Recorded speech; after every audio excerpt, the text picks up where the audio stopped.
Chapter 348. He was a dragon with thick skin and fast speed. Logically speaking, the best way to fight was to keep a close eye on a small group and chase them until they were all dead. Then he would kill the others. But now, he was like a lion charging into a pack of hyenas. He ambushed here for a while. But before he could kill them all, he ambushed there for a while. It was as if he was afraid that he would miss something. He looked at this scene and thought carefully for a while. His eyes suddenly lit up and he turned to look at the golden photon. You mean? Humph. The golden photon sneered. Look at how powerful he is now. But in fact, I'm just teasing him like playing with animals. After saying that, he suddenly raised his hand and pointed to the ground. The next moment, 3 thin golden rays suddenly formed above the heads of the 3 mortals, who were running on the scorched ground, stumbling to avoid the burning trees and embers, then turned into small swords. But the small swords didn't stab down. Instead, they hovered above their heads and ran along with them. This strange phenomenon made Yu Meng, Wuxia and Lily stop uneasily. They looked up and saw that in the sky, the gigantic dragon body was circling and killing, not letting a single cultivator escape. The rolling fire clouds were stirred up by the wind and thunder, turning into a gigantic red whirlpool. And above their heads, the tip of the small golden sword stared into their eyes, as if it was an illusion that they couldn't get rid of. Young master. Wuxia uneasily grabbed Yu Meng's arm and called out. She looked at the sword rays above her head, Yu Meng's head and Lily's head, and didn't know what to do for a moment. This was a powerful force that she couldn't imagine or understand. This force didn't belong to the mortal world, but at this moment, it made her hair stand on end. The clouds in the sky were vast and indistinct. She didn't even know who or why had created such a thing. At this moment, she finally felt the humbleness and insignificance of being a mortal. So insignificant that she couldn't even understand it. Don't move, it's a Taoist spell. Yu Meng frowned. The light sword was only 2 fists away from their heads. The sword was so bright that it lit up the surroundings like it was daytime. Yu Meng watched for a while, then reached out to pull out the small sword in Wuxia's hand, raised it above his head and approached it. After hesitating for a while, he touched the frozen light with the slightly trembling cold blade of his sword. Wuxia cried out softly in fear. Young master, be careful. But the blade passed through. Nothing happened. The frozen light was still hanging there, moving with their movements, pointing straight to the ground. However, the blade of the sword remained unscathed. In fact, the temperature of the sword didn't change at all. Yu Meng slowly put down his sword and let out a sigh. All right, let's. At this moment, he suddenly heard a woman's voice from high up in the sky. His voice wasn't loud, but it was clear and calm, and it was transmitted into everyone's ears. Li Yunxin, you killed one of my Kinzo's enlightened masters, so I'll kill one of yours.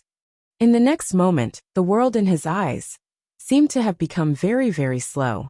He saw the gigantic body of the dragon on top of the sky suddenly turn its head to look down. His antlers were crimson red, and the fire surrounding him was stirred into small whirlpools that slowly spread because of his movements. His snow-white mane danced in the wind, like ripples on the water. He dived downwards, the clouds around him billowed, accompanied by dozens of flying swords that were also slowly descending. Then a thought appeared in Yu Meng's mind. That thought was so terrifying that he didn't want to think about it. He turned his head because of this thought, but the entire world in his eyes was so slow that when he turned his head, he felt that the world was also spinning, causing him to feel suffocated, dizzy, and nauseous. Then he saw the person beside him. Wuxia's eyes widened as he also looked at the sky. This little girl also heard the sound. She turned her head faster than Yu Meng. She stretched out her slender and long arms. Her lake green sleeves were flung open by her movements, and the edges of the sleeves trembled slowly like water, revealing a lotus root-like forearm. Her slender fingers spread open, and her light red lips also parted. Her last gaze was still on the top of Yu Meng's head.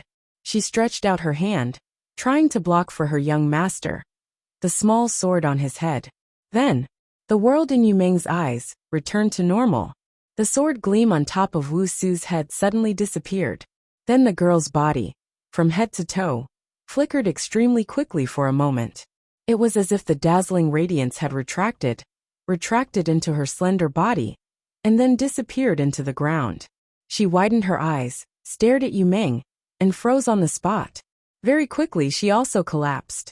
A thin line appeared on the top of her head, but the edge of the line was burnt very smooth, and from the beginning to the end, not a single drop of blood flowed. Yu Meng hesitated for a while, then bent down and grabbed her forcefully.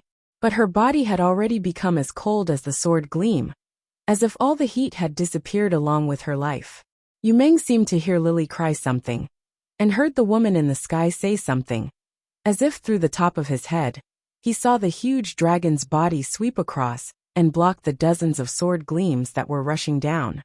But those voices and scenes were ethereal and illusory, like the illusory background of this world to him. Now there were only two slightly open lips in his eyes. He thought there were probably still words like, "Young master, be careful," or "Young master, you're greedy for sleep again," or "Young master, you're so nice," or "Young master, check whether the tea is hot or not," or a lot of miscellaneous things that he didn't have time to blurt out. But in the end these things, along with those voices and scenes, all converged into a teardrop. It dripped down. Then something burst into flames beneath the ground. So you saw it. Jin Guangzi only glanced at the ground, then looked at Li Yunxin. He darted left and right, just to stop those people, to prevent them from hurting those 3-4 people. When I released this sword, he immediately went to save them. Ming Jinzi widened his eyes in disbelief, and was stunned for a while. This Li Yunxin, could it be? He has feelings, at least for now. Jin Guangzi revealed a slightly mocking smile. He's more emotional than us. How ironic. A demon. But it didn't seem to be like this in the past. Ming Jinzi frowned. It's said that in the past I always felt that something was wrong. I always felt that this might be his scheme. He's cruel and cunning. That's because you never thought of trying. Your brains have already rusted. Jin Guangzi stared at Li Yunxin. That demon seemed to have become fierce because of the girl's death. He was recklessly charging over here. But there were still 2-3 people on the ground. As he charged forward, he was worried about the mortals on the ground. And the cultivators knew his weakness. They besieged him. But from time to time, they would send people to the ground. This dragon's son acted as if he was putting out a fire and didn't care. He wanted to charge over several times, but was led back several times. Although he still had 2 golden deities to protect him, he still suffered 2 serious injuries. One of his 4 huge dragon claws had been broken, and even the clouds under him were not as dense as before. It seems that this Li Yunxin thinks that he is heartless, and he's also afraid that if he has feelings, others will see through him. Thus, he always considers himself to be cold and cunning. He sent many unrelated people to die, so that people will think that he cares about nothing. Jin Guangzi shook her head slightly. And you guys? Men. Cultivation. Renouncing feelings and abandoning desires. Slowly, you don't even know what feelings are. And this Li Yunxin is a demon, and he also cultivates profound Taoist arts. So it's natural to think that he is also heartless. But in my 5 elemental sword sect, there are half male and half female. I've dealt with many matters of love between men and women over the years. These matters, I see more clearly than you. Ming Jinzi frowned and pondered for a long time, and finally sighed. Junior sister, compared to Li Yunxin, you're not far off. Jin Guangzi sneered. Not far off. He's just a demon. You stupid people will think that he's so-called cunning.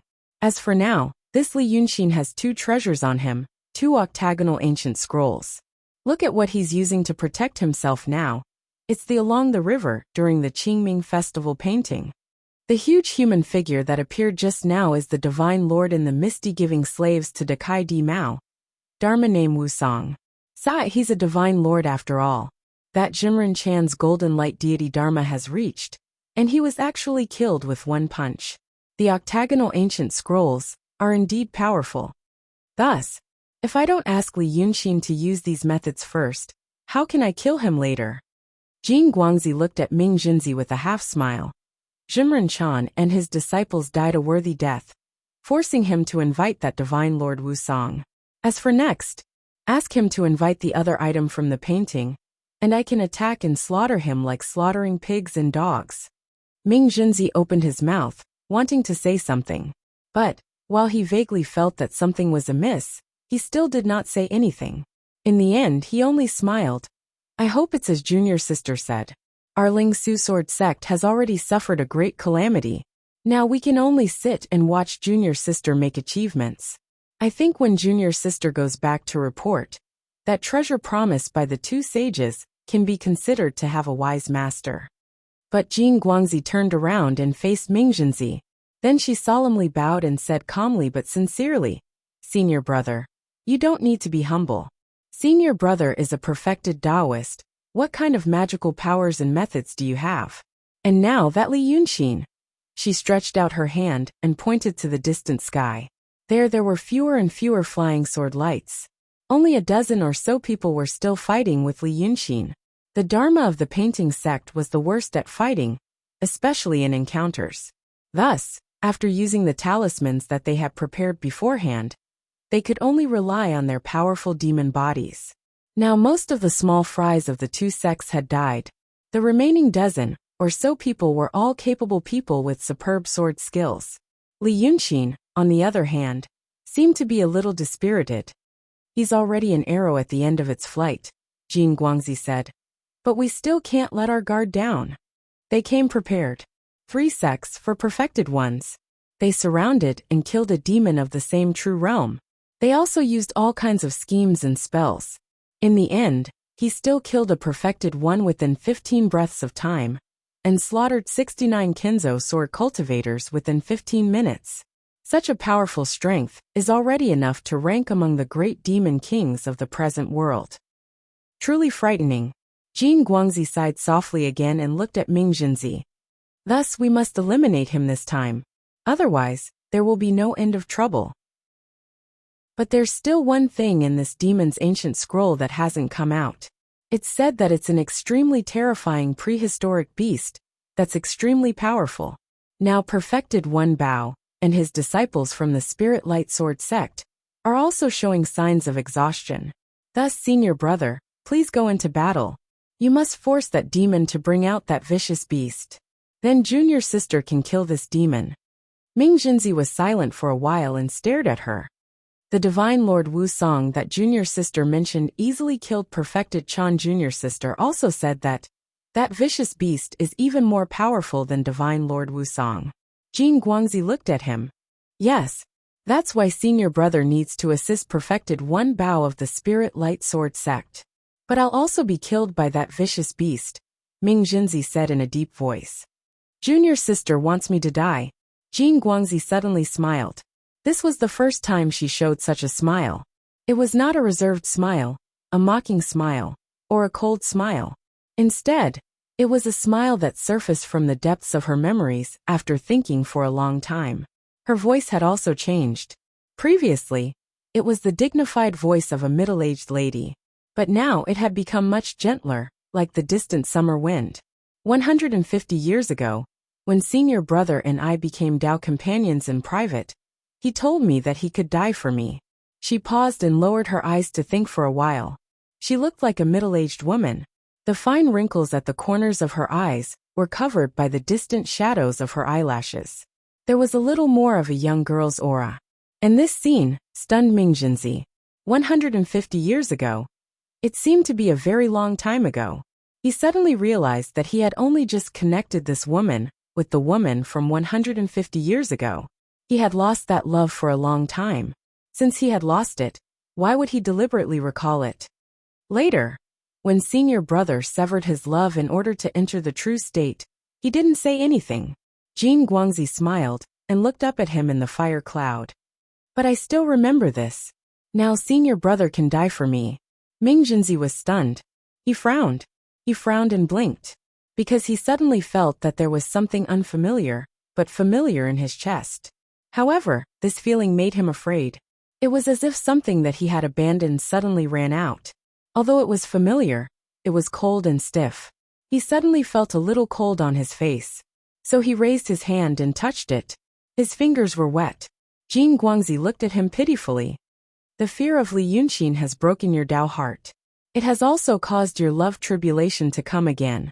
I once told you that you can't sever love by running away. She raised her head again and turned to look at the battlefield in the distance. She smiled. Go while your cultivation is still there. This area of 1,000 miles is within my glazed sword heart. You can choose to die in battle, or die under my glazed golden light sword. Ming Junzi stood silently on the cloud again. He was stunned for 5 breaths.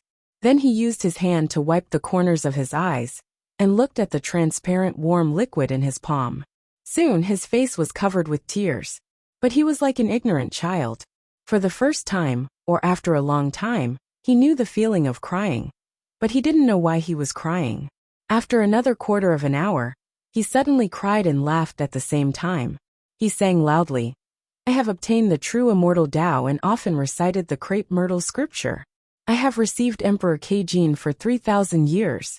As he sang, he stepped on the fire cloud and went into the distance. But Jin Guangzi said again, You have obtained an evil Taoist under Li Yunxin.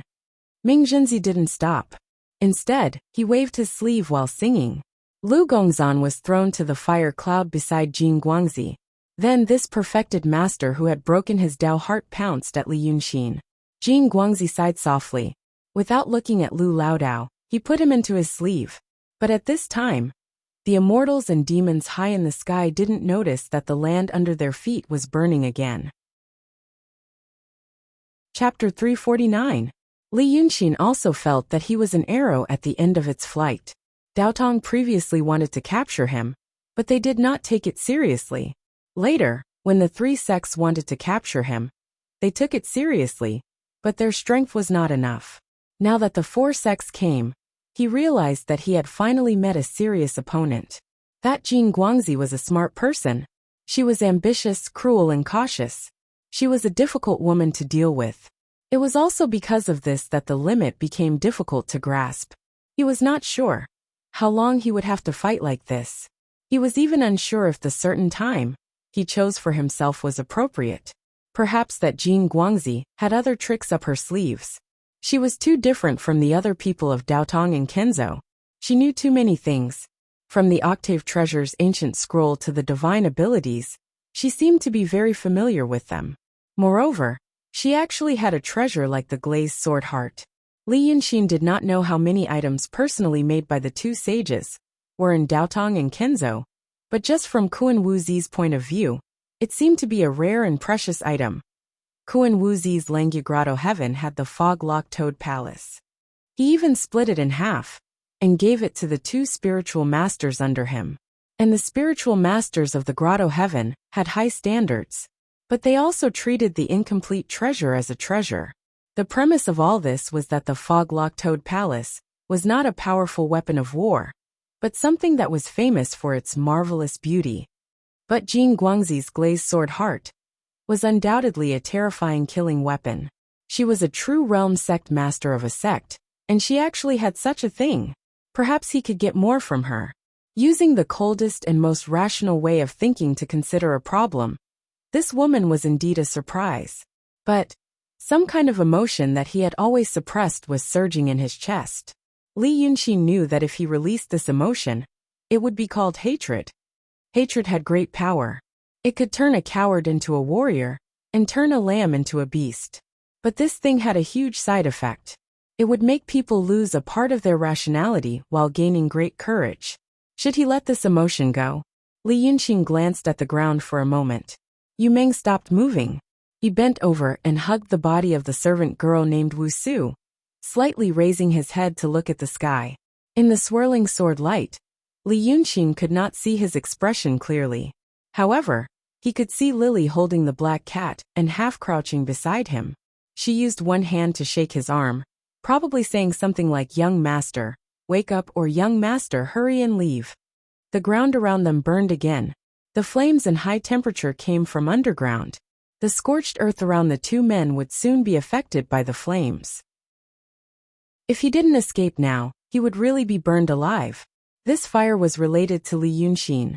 Previously, when Jin Guangzi thought that he was holding him back, he was also holding him back. He had originally intended to use the souls that he had bound with the iron chains to set up a formation. However, he scattered all of those vengeful spirits, turning them into resentment and pouring them into the ground. The powerful resentment sped up the activation process of the Blackstone array. Now the flames that were burning fiercely underground had already slowly seeped out of the ground. Maybe I miscalculated. Li Yunxin sighed in his heart. But it was not a big deal. He still had a backup plan. A Kinzo disciple in the transcendent state charged towards Li Yunxin with the force of wind and thunder. The two transcendent state cultivators behind him came from the left and sneaked around in the sword light. The three of them seemed to want to use the cultivator in front of them as bait for Li Yunxin to kill him. Then, they would reveal the huge wound on his neck that was covered by the golden hair. Then they would sneak up on him. It was a simple and stupid tactic like children playing house. But it seemed to be the best idea that these sword cultivators could come up with in such a short period of time. These guys had been peaceful for too long. They didn't have any decent opponents. Li Yunxin sighed in his heart again. Maybe should he wait for Yu Meng? The swordsman attacked. Li Yunxin suddenly transformed into the godly demon body. His huge body disappeared in the sky in an instant. The swordsman who was acting as bait, and the two people who were about to sneak up on him were stunned when such a huge target disappeared. Just as he was in a daze, the four of them passed by each other. Then, the three swordsmen turned into countless pieces of flesh and bones and fell from the sky. Li Yunxin put away the long and narrow dragon token that he used as a sword user. He suddenly turned into a dragon. His steel-scaled tail swept across and smashed a swordsman who was trying to jump to the ground into a cloud of blood mist. These small fries were not very scary. The more difficult ones were the enlightened beings. There were 3 enlightened beings. A golden light and her disciple were watching coldly from the clouds, waiting for an opportunity. One Mingjinzi had already lost his courage and was no different from trash. The other one was also waiting for an opportunity. They were just waiting for an opportunity to risk their lives and severely injure Li Yunxin. Who knew what kind of magic potion that woman had fed these swordsmen? Didn't they usually cherish their lives the most? Just as this thought appeared in his mind, a person suddenly appeared in his field of vision, rapidly approaching him. Li Yunxin was shocked. This was a speed that only a Kenzo enlightened being could have. Did that golden light personally make a move? He immediately turned around and rushed to the sky. At the same time, he fiercely spat out a thundercloud at the cultivator, wanting to block his momentum. Then, he would go to the open ground and use the 9th heaven thunderfire to attack him. These swordsmen's speed was too fast. And after fighting for so long, there were no less than 10 wounds of various sizes on his body. If he fought with this enlightened being here, he would inevitably suffer more than 10 swords from these small fries. In his current state, that could be considered a serious injury. Who would have thought that his plan would fail? The aggressive spiritual master actually passed through the thunderclouds without permission. It was also at this time that Li Yunxin clearly saw that person's face. When this enlightened being came, his speed was so fast that a thin layer of mist appeared in front of him, concealing his face like a comet. But now that he had passed straight through the thunderclouds, the water vapor naturally disappeared. However, the skin on his face and hands had been cracked open by the countless small snake-like lightning bolts, and then turned into huge blisters filled with blood. But he could still see. That was Mingjinzi. What was wrong with this old bastard? Li Yunxin was greatly shocked, knowing that this Mingjinzi was determined to seek death. And the reason why he was shocked was because this enlightened being fighting with others was one thing, but fighting with all one's strength with the will to die was another. This was like a person throwing bombs one by one, and the difference between shouting slogans and rushing into a crowd to explode. Once he knew about this, he no longer cared about the group of small fries around him. He ignored the flying swords of those 8 or 9 transformation state swordsmen piercing through the small wounds on his body, only fiercely plunging into the fire cloud, flying straight towards the west, hoping to avoid Mingjinzi. But at this time he heard Golden Light yell, "Enlightened being Bao, stop that demon!" Previously, spiritual light sword sect's enlightened being Bao had always let the disciples of his sect fight with Li Yunxin, while he himself only used all his strength when the opportunity was right. and then immediately fled regardless of whether it hit or not. Presumably, he was shocked by Li Yunxin's momentum and methods of instantly killing enlightened being Chan, and didn't dare to be careless.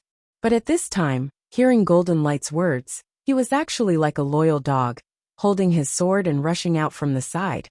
He himself also turned into a bolt of lightning, piercing straight into Li Yunxin's eyes. Li Yunxin knew that this was no longer a fight, but a decisive battle. For a moment, his ferocity was aroused, and he also gathered the strength in his enormous body, shouting, "Scram!" When this rolling dragon roar came out, the sound waves and air waves actually became solid, causing the entire space in front of him to distort. But that enlightened being Bao actually didn't dodge. He allowed the Dharma robes and magic treasures on his body to be shattered by Li Yunxin's dragon roar. Then, his face twisted in the violent air currents and thunderclouds, and just like Ming Jinzi behind him, he rushed over without a care for his life. Li Yunxin immediately cursed in his heart. What kind of evil technique did that golden light cultivate, causing these two enlightened beings to not even fear death?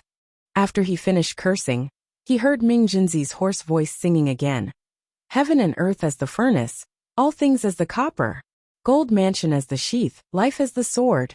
Then, this Ming Jinzi, whose face had already been ravaged to the point of being terrifying, raised his hand and fiercely tapped his Baihui acupoint. His body immediately swelled up like a leather bag.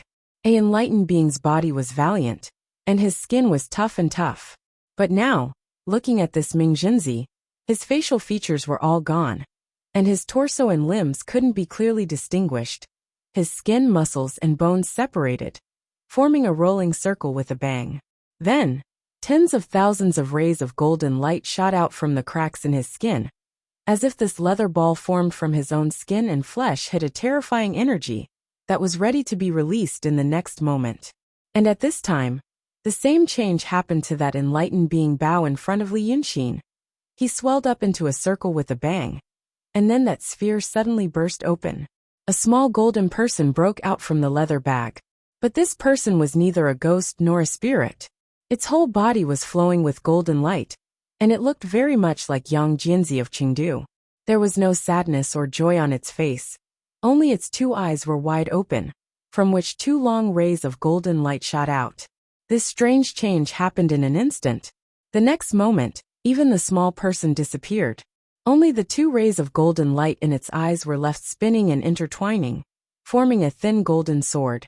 It stabbed straight at Li Yunxin's body from front to back. Li Yunxin knew that this thing should be extremely powerful. He didn't dare to be careless anymore. His dragon body suddenly coiled in midair, and he used his extremely hard scales to protect himself. Then he shouted sternly, "Tiger, come!" His shout shook the 9 heavens, and even the ground and the fire clouds trembled slightly. Hearing his shout, Jin Guangzi, who stood on the cloud, immediately frowned slightly. He was just waiting for this thing. But the next moment, the moment the two sword rays formed from the enlightened being's life, cultivation, and spirit stabbed at Li Yunxin's body. Wonderful! An even more deafening sound rang out. In this vast world that was enveloped by the glazed sword heart, a huge figure of the same size as Sir God Wusong appeared out of nowhere. Good. I've finally forced you out, you ancient beast. Golden Light's slightly furrowed brows immediately relaxed. But the next moment, he let out a soft "huh" sound. Because this thing was extremely huge, and it was snow-white in color. It looked like a rolling circle. It had a pair of pea-like eyes that were as black as ink, and even the pupils couldn't be seen. It was as if they were connected to the 9 levels of hell. There were 4 huge ears on its head, 1 on the right, and 3 on the left, 1 white and 2 red. It was extremely strange. The beast had no mouth, and there were 3 pairs of black needle-like whiskers on its face. Each whisker was as thick as a person's arms. This beast looked strange, and it could speak human language.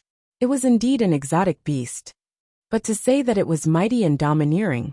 But Jin Guangzi's doubts disappeared very quickly. Once the beast appeared, it praised again. Wonderful, wonderful, wonderful, wonderful. The sound was earth-shattering, and Jin Guangzi's ears went numb. It was unknown whether it was because it was tired of being trapped in the picture scroll for a long time, or because it saw the dangerous scene of the high-level great demons fighting, and the ferocity in its heart was aroused, and thus it became excited. Then, its round body suddenly split open from the middle, as if there was an extra big mouth that could swallow the sun and the moon. It swallowed the two swords of light formed by the two enlightened beings. Jin Guangzi subconsciously held his breath. He was waiting for an earth-shattering explosion. But nothing happened. The two golden swords were swallowed by the ancient primitive beast, and immediately, like clay oxen entering the sea, there wasn't even the slightest sound. Then he heard Li Yunqin shout, "Withdraw!" The snow-white round exotic beast immediately disappeared without a trace. It was as if the short moment it appeared was just an illusion in front of everyone. Jin Guangzi was stunned for a moment. At this moment, Li Yunqin stretched his body, and with his remaining power, he killed the remaining 8 or 9 sword cultivators in an instant. Then with a shake of his body, he revealed the appearance of his incarnation. It was a handsome and beautiful young man. However, this young man's white robe was already tattered, and there were a few strands of black hair scattered in front of his forehead. Half of his upper body was naked, and his well-proportioned chest was exposed. There were all kinds of small wounds on his chest, as if he had been fiercely whipped by tied thorns, and almost transparent golden blood kept oozing out. He stood in the air, and his tattered robe fluttered in the hot wind. Facing the dozens of energetic and well-organized 5 serpent sword sect cultivators on the opposite cloud alone, he actually felt a sense of desolation and solemnity. So Jin Guangzi finally let out a light breath and sneered. In the end, Li Yunqin's last resort was forced to be used. And now, he was no longer using the dragon god's true body, but his incarnation, which meant his demon power was about to be exhausted. Although the dragon god's true body was stronger and faster, there wasn't much demon power left, and his movement was inevitably slow. Moreover, his body was heavily injured, and he didn't have the strength to close the wounds and stop the bleeding. Thus, he revealed his incarnation. Like this, the wound on his neck that could fit in 2 houses had become a wound on his collarbone that looked like a baby's mouth. Although it was still frightening, it was much better than before. However, this also meant that he had transformed into a human, and had the meridians and acupoints of a human, and was ready to use Dao techniques. This is really out of my expectations. Jin Guangzi sighed and smiled. The sword of life of a true state swordsman. I didn't think it would be able to kill you, but I also thought it would be able to heavily injure you. But this is the result. In the end, you still have some skills. With a heavily injured body, you killed all the elites of the 2 Kinzo sections. This kind of glorious battle record has never been seen in the past 1,000 years. Jin Guangzi sighed and shook his head. But the more arrogant you are, the more credit I will get for killing you. You are a very good prey. If I had met you earlier, I might have kept you. But it's a pity that I can't keep you now because of the situation. After she said this, Li Yunqin laughed heroically in the strong wind. Killing you idiots is like slaughtering pigs and dogs. I can only laugh at you for thinking you are smart. But in fact, you are so stupid. You don't know that the 2 so-called saints on Mount Yunshan are already fakes. The thousands of years of Daotong is now used as a knife by a bunch of Freemasons who hide their heads, but show their tails. If the 2 saints of the past knew about this, they would probably come back from their coffins in anger. Ha ha ha ha. His laughter was filled with heroism, but after laughing for a while he coughed, and with a wave of his hand, took out 3 jade bottles out of thin air, opened the stopper, and poured the contents into his mouth. But when he realized that they were empty, he threw them down without looking. Jin Guangzi listened to his words, and tilted her head thoughtfully. Then she frowned and looked at him puzzled. Freemasons? What do you mean by hiding their heads but show their tails? Am I not here? Li Yunqin was stunned, and could only open his mouth. After saying this, Jin Guangzi laughed again, as if she had just heard a brilliant joke from Li Yunqin, and the gold and silver hairpins on her bun swayed wildly. It's true that Taoist priests and swordsmen are stupid. This group of fools, they think they are smart. When Kuan Wuxia escaped from Mount Yunshan, they knew that there was something wrong with the 2 saints. But what did they do? They didn't do anything. What's the reason? because they feel that the Kenzo of Daotong has been passed down for thousands of years, and it is not something that can be shaken by a few people. They also feel that even if there is something wrong with the two saints, they are just two saints. Without the two saints, Daotong and Kenzo are still there. So they have to plan slowly and use the two saints to get rid of the demons in the world. Jin Guangzi shook her head with a smile and clapped her hands sincerely. These are the words of the masters of those grotto heavens and sects in private. You can't imagine how confident they are. Their glorious history can be traced back to tens of thousands of years ago, and they don't believe that there is anything in this world that can overthrow the whole of Daotong and Kenzo. Instead, they plan to start from the bottom up and heal themselves. Oh my God. Jin Guangzi seemed to find it very funny. It's like the officials of a secular dynasty found out that the emperor was replaced. So the civil officials and generals gathered together and said, "Don't be afraid. The emperor is just the emperor. We should work together and find another one." If you saw how serious they were at that time, I'm afraid you would laugh even harder than me. But they didn't know that among the dozens of people gathered together, 30% are our people. Li Yunxin frowned and took a deep breath. "So you are from the Freemasonry. No wonder you know so much. Then how should I address you? Which quantum?" Jin Guangzi suddenly stopped, and the smile on her face disappeared. The cultivators behind her were also calm. It was as if they already knew about this, or they didn't hear anything.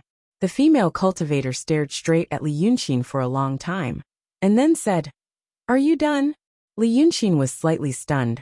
"What did you say, Your Excellency?" I purposely left so much time for you to adjust your breathing and recover your spiritual power. Then I gave you time to activate the magic treasure Misty Lock Toad Palace.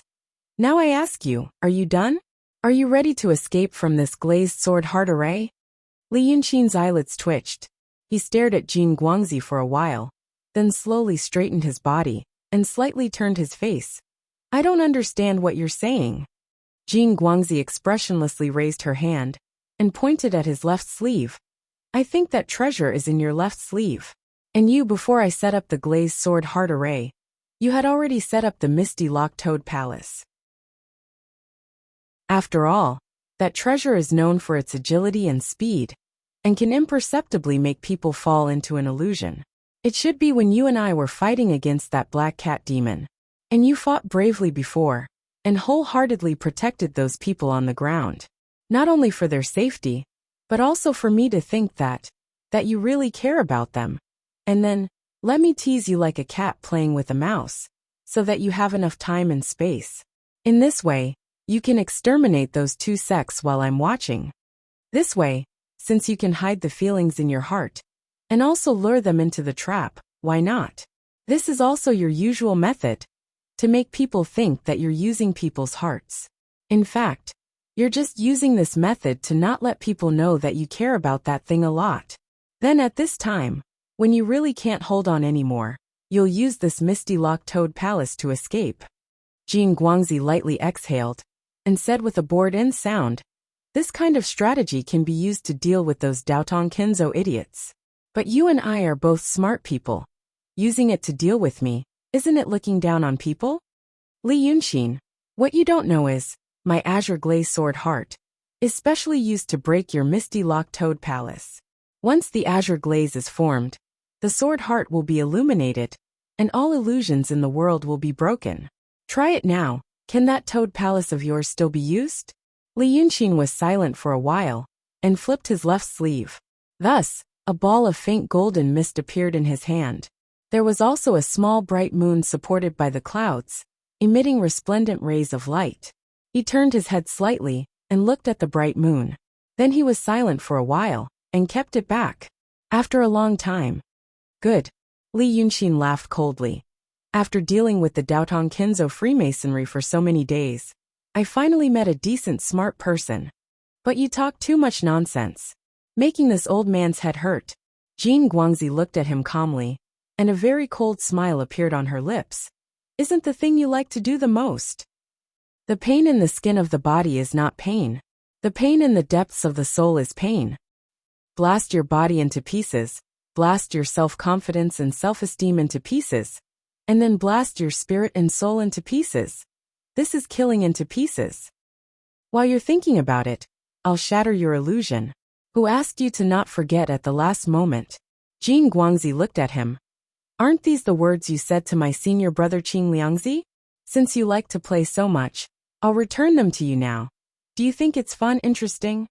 Li Yunxin opened his mouth again and seemed to be speechless. He was in a daze for a long time. These words, these familiar words, he did say when he killed Qing Liangzi in the city of Wei. That was the first disciple of the Freemasonry he met. First, he made Qing Liangzi think that he had seen through all his ideas and plans. Then he gave him one surprise after another. Finally, before he completely destroyed Qing Liangzi's soul, he told him all the details, so that Qing Liangzi could understand and die in regret. These were indeed his means and his words. Do you still remember that my senior brother Qing Liangzi said that he only hurt your parents? Jin Guangzi looked at him calmly, but the smile on her lips never disappeared. He said that another divine lord killed your parents from thousands of miles away, with one blow. After a long time. That's me. Killing parents, then killing relatives and friends, then killing that person's self-confidence and pride, and finally killing his body and soul. The world is vast, but that person has nowhere to appeal and nowhere to escape. Ah, Li Yunxin. Now I understand why you like to do this kind of thing. Chapter 350. A cheerful smile finally blossomed on the face of the golden light. She said these words to Li Yunxin word by word. When she looked at his face again, all the expressions on it had disappeared, leaving only a cold-to-the-bone calmness. She raised an arm. I've given you so much time and told you so many secrets. I've been extremely benevolent to you, and you should know how to be content. So now there's only one thing left. Let me blast you into pieces fair and square. The next moment, it was as calm as her tone of voice. 3 steps in front of Li Yunxin, 36 dazzling golden little swords appeared out of thin air. But these swords only remained in his sight for a short moment, as if to deliberately let Li Yunxin see clearly what he was about to face, and then fiercely blasted forward. Neither human cultivators nor demon cultivators could have the time to react. The time needed for the light to cross a distance of 3 steps was too long to be described as an instant. Just as the word, you came out of Li Yunxin's mouth abruptly, and just before the first thought appeared in his mind, the light sword collided with the protective shield created by the 2 gods in the painting, Qingming, and he too. A flaming meteor-like flame immediately shot out from where Li Yunxin stood. The air along the way was torn and compressed in an instant, instantly turning into a large mass of blazing clouds, shining with dense flames, marking the trajectory of the bombardment of this meteor. The airwaves set off in the air also roared and hit the ground.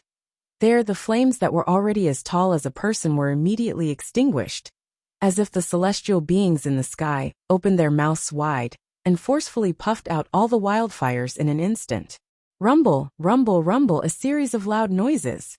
Li Yunxin, who was sent flying in the air, plowed a 50-meter-long scorch mark on the ground in one breath, stirring up sand and stones all over the sky, and finally fell into a deep pit as large as a lake.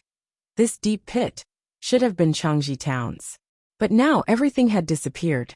The terrifying force, airwaves, and high temperature produced by the collision had torn all the buildings in the small town to pieces within 3 breaths, and then burned them into ashes within 3 breaths.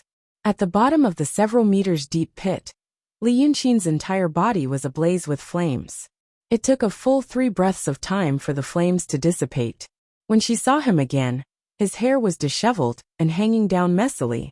There were even wisps of green smoke rising from his hair. It was hard to imagine what kind of terrifying baptism he had undergone. The white robe he was wearing was even more tattered. Rather than saying it was a white robe, it was more like a tattered cloth that could barely cover his body. Underneath, his strong and muscular body was revealed. His body had already turned into a dazzling golden color, and not a single part of his skin was left unscathed. Looking further out, he could see 2 faint rays of golden light, which were barely recognizable as human figures, circling around him. However, It was also slowly dimming, as if it could not hold on for much longer. He stood in the pit like a metal statue, and only after a long time did he let out his first breath. With this breath, countless smaller wounds appeared on his body. However, there was no blood flowing out of the wounds, as if they had all been drained. Then, like an old machine that had rusted for a long time in the wind and frost, he slowly and painfully raised his head to look at the golden light in the sky. The Kinzo's nun was still perched on top of the cloud, and the cloud was pressing down. She and the 36 sword cultivator disciples behind her looked at him from above the cloud, and with the strange light in the sky, they looked like a majestic deity. Good move. It is indeed the treasure of the sage.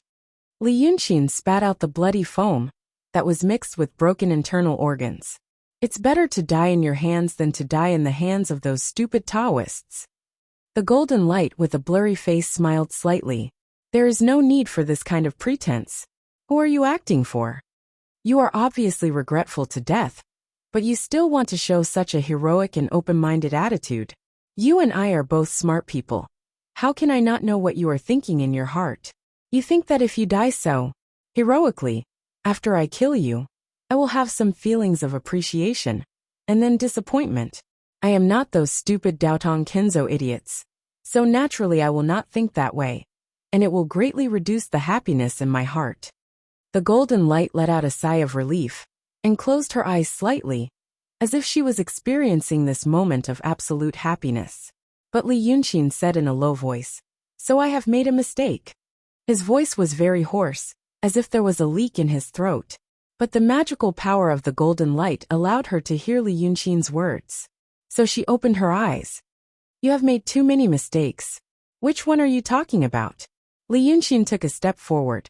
The golden blood on his body spilled on the ground, and a green smoke rose up.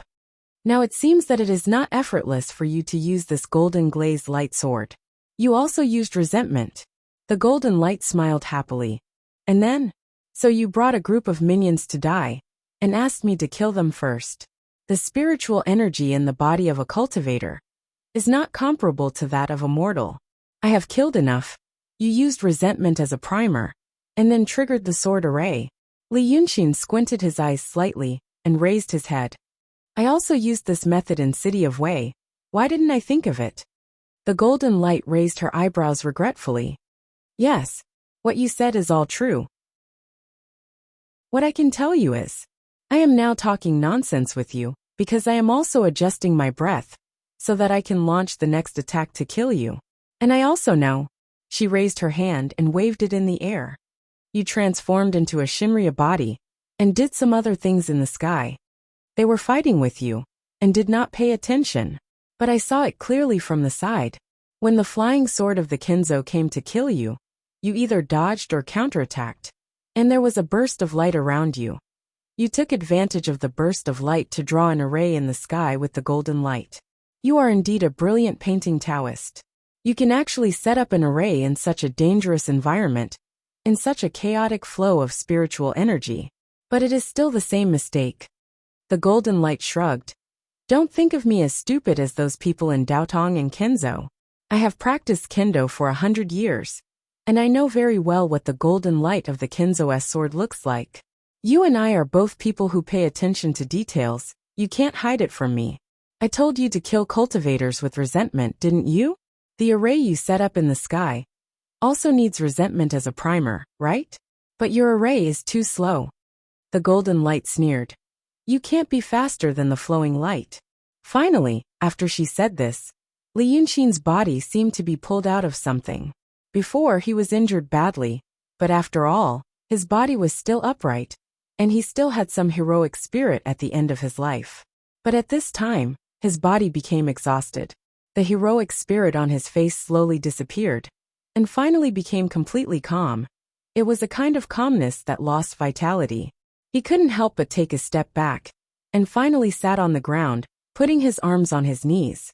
He lowered his head, smelling the burnt smell on the ground, the slight fishy smell of blood, and the air being bombarded by the extremely high temperature and lightning, the familiar fresh ozone smell. Then he raised his head, looked at the sky blankly, and waved his hand blankly. Then the sky lit up. Above the vast sky, nodes were lit up one after another. These bright light spots were like stars, and they were connected by even finer and more dazzling lines of light, forming a huge picture that covered the sky. It seemed like a painting of a general in armor, charging and killing enemies like a forest of swords and spears. Looking at it, it looked like a star palace in the sky. Guangwang Formation Breaking Diagram. Li Yunqin squinted his eyes and said expressionlessly, "Ah, I used this diagram when I killed Qing Zhu. I originally planned to use the resentful spirit aura in the formation to find the weak point of the glazed sword heart formation, and then launch an all-out attack to break the formation." He was silent for a while and laughed at himself, but I overestimated myself. After all, it's the formation of a sage, and it's a little better than my formation cultivation. A little. Ha! Golden Light laughed mockingly. You really overestimated yourself. So, since it has come to this, Li Yunqin sighed, can you tell me who the Freemasonry is? What do you want to do? And what's with your Taoist name? Golden Light smiled slightly. I can't. But I'm happy to see you like this. She raised her hand. Then let's get down to business. There are 3 little fellows. I'll give you a question to solve. That man, the little maid beside him, and your little cat demon. Among these 3, which one do you feel the most uncomfortable if I kill first? Li Yunqin slowly turned his head and looked to the side. After looking for a while, he found Yu Meng and the other 2. Yu Meng wore a lake blue robe with white edges. But in the sky full of fire, the robe became light purple. When Li Yunqin last saw him, he was holding Wuxia's corpse and kneeling on the ground, like a statue. Until now he was still half kneeling, but to protect someone. It seemed to be to resist the airwave caused by Li Yunqin being struck down from the sky. He was not very far from Li Yunqin, about 100 meters away. At this distance, Li Yunqin could clearly see his face, but as a mortal, he could only see a blurry black shadow shrouded in smoke when he looked at Li Yunqin. After Li Yunqin glanced at him, Yu Meng moved. Therefore, a layer of sand and dust fell from his body. He slowly opened his arms and placed Wuxia, who was protected in his embrace, on the ground. Then, he struggled to get up, slowly walked 3 to 4 steps, and used his hands to lift up half of the burnt beam. Then he heard a soft moan of a woman. Then, Li Yunqin saw Yu Meng push away the dirt under the beam and pull Lily out. At this distance, Li Yunqin saw Lily's face was pale, and there were traces of dark red liquid on her body. He did not know what hurt her, but that little girl's skills were at the level of a second-rate warrior in Jianghu. Now she had her eyes closed and could not move, and could only let out unconscious moans. She was probably going to die soon. He took a closer look. Lily was holding a furry black ball in her arms, and it seemed to have a weak breath. Yu Meng straightened up. He stood there in a daze for a while, then turned his head. He first looked in the direction of Li Yunqin. At this distance, mortals should not be able to see clearly, but Li Yunqin had an illusion that Yu Meng was staring at his face. Then, Yu Meng raised his head, squinted his eyes, and looked at the sky again.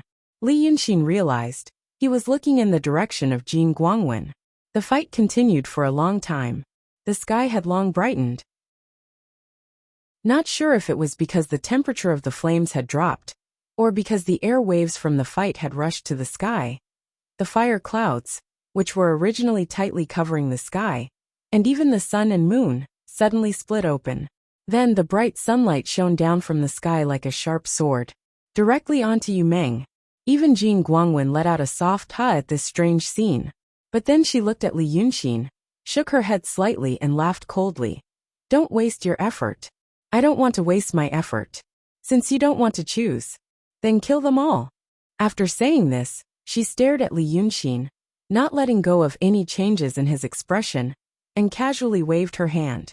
3 rays of golden light immediately formed above the heads of the 2 mortals and the demon. Just like when they killed Wuxia, it hung above their heads, 2 fists high, without the slightest tremble. This was the power of the ancient sages, which came from the dust of history and prehistoric times. It did not care about the mortal's thoughts, only silently and brightly shining, cold and cruel. And Yu Meng slowly raised his hand just like before. He still wanted to use his hand to touch this small sword. As if he had forgotten what happened the last time he touched this thing. Jin Guangwen in the cloud lightly pressed her finger. Then she silently looked at Li Yunxin and said, "Now it's your turn." But then she realized that the eyes of Li Yunxin, who was about to die in her hands, the originally lifeless and silent Li Yunxin, slightly lit up. He wasn't even looking at her, but at the two mortals. An indescribable feeling suddenly appeared in Jin Guangwen's heart. She immediately turned her head. She saw a scene that shocked her speechless. That was Yu Meng, with 2 fingers stained with sand and dust. He pinched the light sword that should have pierced through them from head to toe. "You!" Jin Guangwen uttered a short syllable. Just then, she saw Yu Meng take down the light sword, as if it had a material form, and then crushed it. The light sword scattered into specks of light, like countless fireflies. They scattered in all directions in the air, quickly disappearing without a trace. Only Gold Photon knew how much energy was contained in this tiny lightsaber. Then Yu Meng walked to Lily's side. He reached out his hand again, and used his thumb and index finger to pinch the small sword on Lily's head. Then he used his middle and ring fingers to pinch the sword on Black Cat's head. With a little more force, the 2 swords also turned into bright spots of light and dissipated. Jin Guangwen was shocked. She immediately used all her strength to activate the formation, but it wasn't aimed at Li Yunxin. Instead, it was aimed at the mortal she had always ignored. She used all her strength, but nothing happened. She couldn't activate the light sword. Only then did Yu Meng stand silently and let out a low sigh. Then he turned to look at Li Yunxin. "Can you still use your Guang Wang formation breaking diagram?" Li Yunxin took a deep breath, supported his body and stood up. "I can only hit it once." "Hit there." Yu Meng raised his hand and pointed at the 36 disciples behind Jin Guangwen. "Hurry up." As soon as his voice fell, the huge picture scroll that Li Yunxin cast in the sky suddenly moved. The huge humanoid Guang Wang, made of bright spots of light, immediately transformed into an even more dazzling starry lance, shooting straight at the 36 sword cultivators behind Jin Guangwen. Jin Guangwen let out a scream. She waved her big sleeves, and immediately urged the cloud to fly high into the sky. At the same time, 3 magic weapons shot out from her sleeves in an attempt to block Li Yunxin's final attack. At this moment Yu Meng, who was standing on the scorched black ground, suddenly shouted in the vast wilderness with green smoke. "Evil creature! Who do you think I am?" His shout didn't shake the 9 heavens like cultivators and demons. High up in the sky, it sounded like the faint sound of a human voice. But it was this indistinct human voice that immediately caused the 36 people behind Jin Guangyue to panic. Previously, they were standing properly and were no different from humans. But now, after hearing Yu Meng's voice, their appearance immediately changed. It was as if the human shape was burned by the high temperature. In the blink of an eye, the 36 people changed their appearance. They turned into 36 big red birds with strange appearances. Once these big birds showed their appearance, they were like startled sparrows, flying around aimlessly. When they flew away from Jin Guangwen's back, there were only 36 wooden puppets left on the cloud. Jin Guangwen panicked and loudly chanted some spell. But those strange birds didn't pay attention to her spell. They hovered in the sky for a while, and then swarmed toward Yu Meng on the ground. At this moment, the lance transformed by Guang Wang from Li Yunxin's, Guang Wang breaks the formation, hit the puppets behind Jin Guangwen with a loud bang. The fragments of the puppets exploded, and Jin Guangwen also spat out a mouthful of blood. It was as if her body was hiding a huge bag full of blood. And at this moment, it received an indescribably violent impact, and all the blood was spilled out. She spat out this mouthful of blood for more than 10 breaths of time, and even her plump skin quickly withered and shriveled. Li Yunxin knew what was going on. A cultivator had been cultivating with an extremely powerful magic weapon all year round. But now that magic weapon seemed to have suddenly, not even destroyed, but taken away. This would bring unimaginable damage to her. In extreme shock, he held his breath and looked at Yu Meng again. Yu Meng was still quietly standing on the ground with one hand behind his back. The strange birds that came crashing down from the sky circled timidly around him for a while. Then, Yu Meng raised his right hand. Then, as if they had found their master, the strange birds rushed into his hand with a bang and turned into a round, shining transparent glass. In the sky, the golden photon was like a bird with broken wings, swaying and unable to stabilize its body. The fiery cloud under her feet gathered and scattered, scattered and gathered again. It seemed like she really wanted to fly away on the cloud, but she couldn't gather any spiritual energy. After waiting for a full 15 minutes, she finally stood firm and looked down from the cloud. Yu Meng also looked up while dragging the crystal sword core. Jin Guangwen looked at him for 3 breaths of time, then suddenly turned to Li Yunxin. Good, good, good. Li Yunxin, you really have a good plan, good courage. Jin Guangwen. After saying this, she spat out another mouthful of blood. Jin Guangwen, will do what I say. I will temporarily put your head on your neck. Li Yunxin suddenly sneered, flew into the sky and shouted, I won't keep your head. Seeing that he still had energy to fly, Jin Guangwen didn't say anything else, turned around and flew away on the fiery cloud. In just a few breaths of time, she disappeared into the horizon. Li Yunxin stood in the sky for another 3 breaths of time, then fell straight down, right behind Yu Meng, smashing a large cloud of dust. But Yu Meng didn't look at him, still slightly raised her head, looking at the direction Jin Guangwen flew. After watching for a while, she softly said, Promise me one thing. Li Yunxin's chest was heaving up and down. After a while, he slowly opened his eyes. Say it. Yu Meng lowered her head, looking at him seriously. Kill her. Grind her bones and scatter her ashes. She and I also have a grudge against each other for killing our parents. Li Yunxin took a deep breath. We can't live under the same sky. I don't need you to say it. But, who the hell are you? Yu Meng was silent for a long time. Then she turned around, walked to Lily, squatted down, lifted her up, and looked at her for a while. I used to be a Kenzo, the 213th Kenzo, but now I'm Yu Meng. Chapter 351. He uttered these words in earnest. Then he lowered his head again and reached out to touch Lily's face. Li Yunxin lay flat on the ground and stared at the sky for a while. The crack in the sky had already closed up. It was like dusk again. A hot and suffocating wind blew over the scorched plains. It really did look like a battlefield. After a long time, Li Yunxin turned his head. His gaze passed over the scorched soil, torn ribbons, ashen white ashes, and the small pool of blood formed by the blood flowing from Lily's wrist. He saw Yu Meng's face. Then he was slightly taken aback. At first he thought he would be calm, or at the very least, he would look different from mortals. But his face was filled with clear and intense grief, like a young man who had lost someone he loved. This really didn't seem like the person he claimed to be. But the piece of glazed sword heart in his hand was absolutely real. Li Yunxin stared at him for a while and said, If you're a sword saint, why didn't you chase after them? If you're a sword saint, why did you help me? Then he raised his hand with difficulty and pointed at Lily. I'm afraid this little girl won't live for long. If you're a sword saint, why didn't you save her? Yu Meng touched Lily's face again and shook his head gently. Her meridians are all broken. There's no doctor in the world who can cure her. And I'm not the sword saint of today. He raised his head to look at Li Yunxin. His eyes were misty and his voice trembled slightly. I saw the metal chain you used when you came. You're a young world judge, right? Wu Su and Lily's souls should still be with them. I want you to seal their souls, so they won't be harmed. If Black Bai Yanjun comes later, I want you to seal their souls. Tell them on my behalf that Sword Saint Pei Yunjin wants a favor from them. Sword Saint Pei Yunjin, Sword Saint Pei Yunjin. Li Yunxin softly repeated the name twice.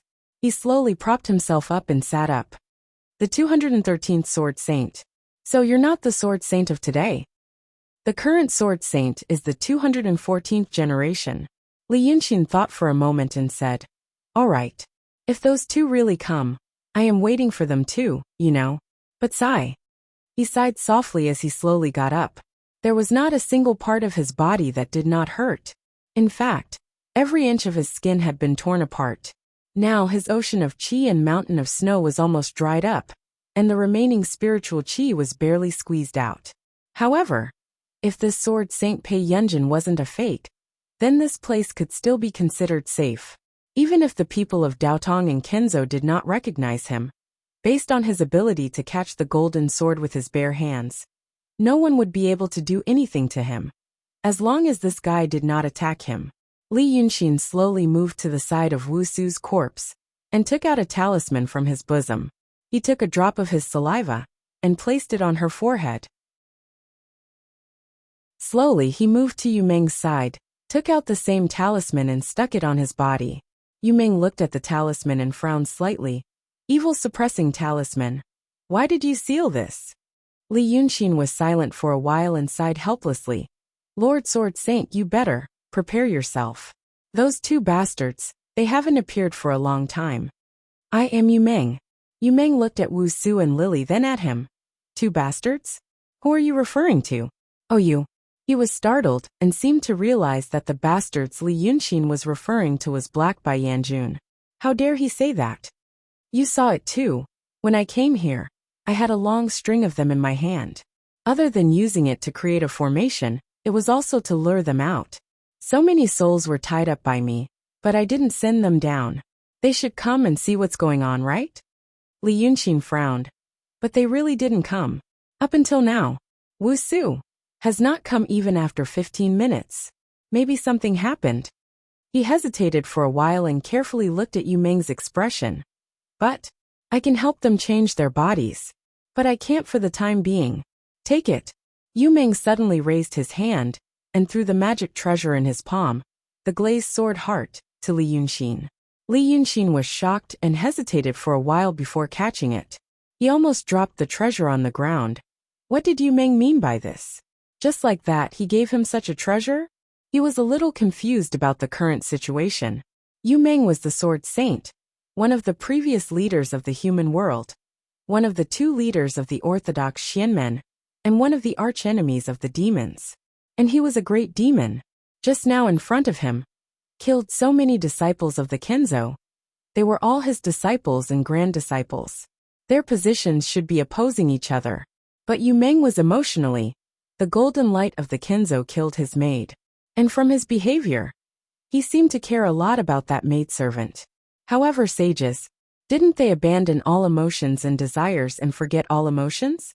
The reason why Li Yunxin was surprised was because he saw the strong emotions of a mortal on his face. It was not an emotion that a cultivator in the transcendent state should have. So, what do you mean? Li Yunxin held the glazed sword heart in his hand and frowned. I am a demon. Yu Meng smiled, but his smile was a bit sad. So what? Here's your recompense, if you say you can really do it. You are the Sword Saint. Li Yunxin looked at him. I just killed many of your disciples and grand disciples. And you want me to kill the golden light, because of these two mortals? I don't like it. Why don't you do it yourself? Because I can't. He raised his hand and handed it to Li Yunxin. I can't cultivate. I don't want to be the Sword Saint anymore. I just want to be a mortal in this life. Li Yunxin looked at him suspiciously. After he was sure that Yu Meng had no other intentions, he put 2 fingers on Yu Meng's pulse. Then he pulled back. What Yu Meng said was true. There was no ocean of qi and mountain of snow in his body. There weren't even any meridians or acupoints. Instead, it was a vast chaotic mess. This kind of body was unique in cultivating martial arts in the mortal world, because to a certain extent, he was born with the conception and governing vessels. But to cultivate Tao, he didn't even have the ocean of qi and mountain of snow. How could he have any spiritual power? But why did you take her glazed sword heart? Li Yunxin asked as he looked into the distance. The fire was still burning, but he didn't feel safe anymore. Damn it! If this Sword Saint really didn't have any divine power and couldn't cultivate Tao, if the golden light or someone else came back, they would all be dead. Glazed sword heart. Glazed sword heart. Yu Meng repeated the name twice and shook his head. What glazed sword heart? It's just 36 ghosts. At that time, there were countless ghosts and monsters in the world. Among them, there were 36 ghost kings. Their cultivation and divine power were not inferior to your 9 dragons, son. I spent 146 years capturing them one by one, then refining them into these 36 gold crows. This so-called glazed sword heart is just a prison to imprison them. At that time, I used it as a magic weapon. Sigh. Let's not talk about it. But they still know the smell of my spirit. My spirit. Yu Meng paused and suddenly looked up at Li Yunxin. You still don't know anything, do you? Li Yunxin was stunned. What do you mean? Yu Meng's expression suddenly became serious. Although he couldn't hide the sadness on his face, at least he looked different from ordinary people. He looked cautious and cautious. He first pointed to the ground, this array. Then he pointed to the sky and the celestial beings. Li Yunxin took a deep breath. I'd like to hear more. Yu Meng looked at him for a while, then bent down to pick up Lily. Let's leave here first. If the golden crows are from the Freemasonry, they will come back soon. Li Yunxin was stunned again. You also know about the Freemasonry? What you know now is just a corner of the truth of this world. Yu Meng smiled sadly. And you will soon regret letting yourself know more. Yi Country, Biling Road, Little Rock Canyon. Yi Country was to the north of Qing Kingdom. At this point, the autumn had become even more intense. Little Rock Canyon was also one of the famous cities in the world. But its fame didn't lie in the prosperity of the market or the height of the city wall, but in the ginkgo trees all over the city. Ginkgo trees were planted on the streets of all sizes in the city. Now that it was autumn, the leaves were brilliant golden, as if the whole city was floating with gold leaf. In a good season, the sun shone down from the sky, making the yellow leaves look slightly bright and translucent. It was a beautiful scene rarely seen anywhere else. And the Little Rock, in the name of the city, came from the Little Rock Mountain in the city. In fact, this was a mountain city. Half of the city was on the plains at the foot of the mountain, and the other half was built on a small mountain. It was said that this small mountain was a complete boulder, and this boulder was a fragment of a larger boulder that fell from the sky a long time ago. So it was called Little Rock. But at this moment, Li Yunxin stood in the pavilion at the highest point of the mountain and looked down. He felt that the size of Little Rock Canyon was not much smaller than the city of Wei. Calling it Little Rock Mountain was too much of an injustice. I have been here once. At that time, this was only a small town at the foot of the mountain. The mountain was also higher than it is now. Yu Meng sat upright in the pavilion, leaning against the armrest. His gaze passed over Li Yunxin and looked further south. Little Rock Canyon was on Biling Road in Yi Country, more than 600 li from the border between the two countries. But even so far away, he could still see an ominous gray line on the southern horizon. It was the dust cloud that had been burned by the flames within the Qing Kingdom. The wooden pavilion they were sitting in was built on the top of a small rock mountain in the city. This mountain was relatively flat. Not only was there a pavilion, but there were also academies, inns, guilds, tea houses, and so on. It was a good place for the city's literati to climb high and look into the distance, discuss poetry, and meet friends. But today it was very quiet. It was said that the mountain gate of the Wuyu sword sect, which was located 300 miles away from the city, had sent a notice, asking the surrounding cities to offer some miscellaneous, but strange things. Although this was not an order from the government, it was far more effective than the government's order. Because of this, all the influential people in the city gathered in the magistrate's office to discuss this matter. Even those scholars who spent their days writing and reciting poems for fun were busy, because it was also said that the Wuji sword sect was about to open its mountain gate. The immortals in the mountain wanted to accept disciples. So at this time, when the afternoon sun shone lazily on the slightly yellow grass, there were only the two of them in the pavilion. That was the last year of my life. Yu Meng thought for a while, lost in thought. He looked like an old man, sitting in the pavilion, wrapped in a golden fox fur coat. He exhaled a faint white mist from his mouth as he reminisced about the past. I traveled the world, intending to take one last look at the world.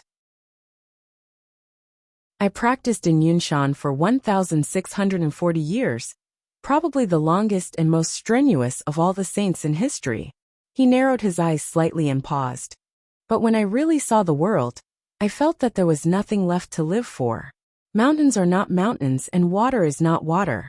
The people in the secular world are no different from grass and trees. I really don't know what there is to stay in this world. Li Yunxin stood on the other side of the pavilion and thought for a while. Didn't the two saints of today cultivate for more than 3,000 years? Yu Meng did not look at him, still squinting into the distance. Are you talking about the real 214th generation of sword saints and the 259th generation of calligraphers? They were the most talented of all the saints in history. They probably only cultivated for more than 1,100 years, but they had already reached the realm of ascension. Li Yunxin frowned slightly and tried to sort out the timeline. When Lord Dongting brought him to Red Flower City for the first time, he told him a story. 3,000 years ago, Lord Dongting was still a red fish. He met a female Taoist priest who held a red flower by the river, so he was enlightened. And that female Taoist priest was the current sword saint. This meant, if what Yu Meng said was true, if Yu Meng was really the previous sword saint, when he was a saint, he watched the current sword saint and calligrapher slowly cultivate and grow. Li Yunxin suddenly felt a strong sense of absurdity in her heart. This feeling was even greater than the feeling of coming from one world to another. Many things in the past had become history and legends. But now, if it was true, then the person sitting in front of him was not only a history and legend, but also a person who had witnessed another history and legend. He felt a little dizzy. He didn't know if it was because of his heavy injuries or his chaotic thoughts. Then, I decided to ascend. Yu Meng thought for a while, rubbed his hands and breathed into his palms. Like a mortal who was afraid of the cold. Do you know what ascension is? No. At this time, a peddler came over with a rattan basket to sell dried fruits and candied fruits. Yu Meng gave her a piece of silver in exchange for 2 small boxes. The peddler thanked him profusely and left. Yu Meng opened the small box and took a small piece of persimmon. There was a layer of frost on the persimmon. He stared at the frost and showed a puzzled expression that did not match his status as a saint. He didn't put it into his mouth. Li Yunxin thought for a while and realized Wuxia and Lily must have made this for him in the past. Of course, the 2 girls would wipe off the frost on the persimmon. He sighed in his heart. This is the condensation of glucose and fructose. Eat it. Yu Meng looked at him, then at the persimmon. After a moment of hesitation, he put it into his mouth. After chewing for a while he said, "It's better to wipe it off." Li Yunxin shrugged. "Tsk. Tisk." Then he suddenly asked, "What color is the egg?" Yu Meng frowned slightly. "Why are you asking this? Isn't it white?" "Soft and white." Yu Meng thought for a while. "Is there a hard one?" "Oh." Li Yunxin tilted his head. "Please continue." Yu Meng looked at him strangely, then pushed the persimmon in the box to the side. He picked up a peeled pumpkin seed and put it into his mouth, saying, "You can actually ascend if you cultivate to the supreme indifference. I used to think that ascension is, when your cultivation level is high enough, you can suddenly move your mind and ascend to the celestial realm. But after I cultivated to the supreme indifference, I realized that this matter is not something that you can leave just because you want to. It's more like you have to wait." Yu Meng squinted his eyes. "Wait for a vacancy in the celestial realm. Wait for the celestial realm to summon you. And you cultivate it to the supreme indifference. Then you can ascend." Speaking up to here, he lowered his head to look at the dried fruits and candied fruits in the box. Hearing this, Li Yunxin was anxious, but he couldn't urge him. He could only frown and look at him, regretting that he didn't buy a box just now. Yu Meng searched for a while, then sighed. He closed the box and casually threw it to the side. He exhaled a white breath into his hand, then continued. "I waited for 120 years. During this period, I always thought that there was a problem with my cultivation. I thought about it over and over again, but after thinking for a long time one night, I was meditating on Cloud Mountain when I suddenly felt that I had fallen into the clouds. That feeling was as if I had been separated from the world and went to another world. Then, someone asked me, 'Are you ready to ascend to the celestial realm?' As soon as I thought about it, I knew that it wasn't a mortal or a cultivator. There was no one in this world who could make me fall into that kind of situation without knowing it. At that time, I was already in the supreme indifference. When I encountered this, I didn't feel the slightest bit of emotion in my heart. I only knew that I was ready. Then, I heard that voice say to me, "Then come." Yu Meng paused for a long time. Then it was time to pass the tribulation. Passing the tribulation was naturally very difficult. It wasn't only limited to withstanding the heavenly thunder, but also all kinds of astral winds in the heaven realm. Only then did I understand why it couldn't be a cultivator's thought that could pass the tribulation. Because if I passed the tribulation on Cloud Mountain, everyone below the level of a sage would die in an instant. You can't imagine how terrifying the heavenly thunder and tribulation wind are. Even with my supreme indifference, and more than 1,600 years of cultivation, I only lasted for a quarter of an hour. Li Yunqin thought for a while. You failed. I failed. But didn't the celestial guide you? Li Yunqin asked in surprise. You can also fail this kind of thing? Yu Menglu smiled. He shook his head slightly and reached out his hand as he said, "That's why the celestial who talked to me was also very strange." At this point, he looked to the side. Then put down his hand. He exhaled lightly and continued. The celestial was also very strange. Then, it seemed that the celestial who guided me also encountered the heavenly thunder and tribulation wind, because I failed the tribulation. As a result, I didn't ascend to the celestial realm, but the celestial fell to our mortal world. Think about it, who was that celestial? The old Shun in your head? Yes, it was that old Shun. Then my cultivation and divine abilities were all gone. The celestial said that before he ascended to become a celestial, his name in the mortal world was Shun Mu. This Shun Mu, because I failed the tribulation, he fused with my spirit and couldn't be separated. I wasn't on Cloud Mountain when I passed the tribulation. So, after that, I planned to return to Kenzo and return to Cloud Mountain to cultivate again. But at that time, that Shun Mu told me about the Freemasonry. Li Yunqin immediately pricked up his ears and listened attentively. At the same time he glanced around. The peddler who had been selling the dried fruits and candied fruits of Yuming walked around, but did not seem to be able to sell anything. He then turned back, as if he wanted to ask the rich customer if he needed anything else.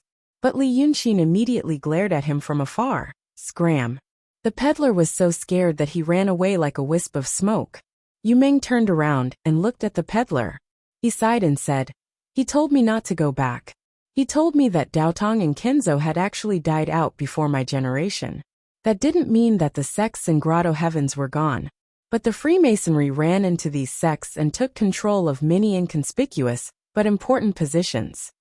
For example, in a grotto heavens, there is a patriarch above, and a few courtyards below. After that, there are a few halls and all kinds of chores. The Freemasonry might not be patriarchs, but they might be the heads of the courtyards. Or they might control the cultivation of their disciples. All these things, the people above can't find out, but the people below have already become mere figureheads. The cultivators of Daotong and Kenzo cultivate to cut off their emotions and abandon their desires, so that they can forget their emotions and ascend. But the Freemasonry don't care about ascension. Although they cultivate Taoist arts and swordsmanship, they don't care about their desires. Thus, the Taoist priests and swordsmen are like numb wooden blocks in their eyes, and they are good at currying favor and scheming. Thus, Daotong and Kenzo didn't die because of the demons, but because of themselves. This is also reasonable. But they only control, and don't do anything else. This kind of patience that can endure for thousands of years, not impatient or impatient, and slowly build up, is very scary. As for who the Freemasonry are, Shun Mu said that they are celestials. Li Yunqin frowned, his heart skipping a beat. He tried to keep his voice calm. Celestials. Not the kind of celestials you think. Yu Meng also frowned and thought for a while. It's a group of bad celestials. This group of celestials felt that the heavenly realm was boring, so they came to the secular world, wanting to bring disaster to the world. But in this world, there is still the great Tao. Celestials are omnipotent in the heavenly realm, but when they come to the secular world, they lose all their magical powers. However, although these celestials lost their magical powers, they still have other things. The Taoist arts, swordsmanship, these heavenly heart techniques, weren't they originally passed down by the celestials? They lost their magical powers, but they have all the techniques of the world's 36 paradises and 72 schools. Thus, they pass these techniques to the cultivators they choose. That's why those quantum people call it dual cultivation. Li Yunxin said in a low voice. Yu Meng nodded. And this Shen Mu, it is said that he doesn't like the behavior of the celestials. Thus, he wanted to take the opportunity to help me ascend to the lower realm. But he didn't expect that he would fail. He also said that the master of calligraphy, who went through the heavenly tribulation at the same time as me, had successfully ascended. This matter must have been known by the celestials of the Freemasonry. Thus, if I returned to Cloud Mountain at that time, I would definitely be caught by the people hiding there. Celestials, Li Yunxin frowned slightly. I heard that the Freemasonry has 414 elders. Are they the 414 celestials from the lower realm? What do they want to do? Just for fun? He felt that some things didn't seem to make sense. But what exactly was the problem? For a moment he couldn't tell. Shenmu didn't say. Maybe it's because he is also a celestial. But then, I met a woman. When Yu Meng said this, his voice became soft and ethereal. He seemed to have mentioned something that he cared about very much, and had rather complicated feelings. That woman. He hesitated for a while and frowned. That woman. That woman. He was originally sitting lazily against the armrest of the wooden pavilion. Now he frowned and straightened his body again. Previously, he was like an old man reminiscing about the past in the autumn afternoon sun, lazy and leisurely. But now he was frowning, as if he was trying hard to remember something. But he couldn't remember it no matter how hard he tried. Li Yunxin stared at him carefully for a while, then asked softly, "Is it the art saint?" It was a formation that I had never seen before. It was also his own creation. I once suspected that Shen Mu was of the evil path. But he created the art Tao, and used such a formation.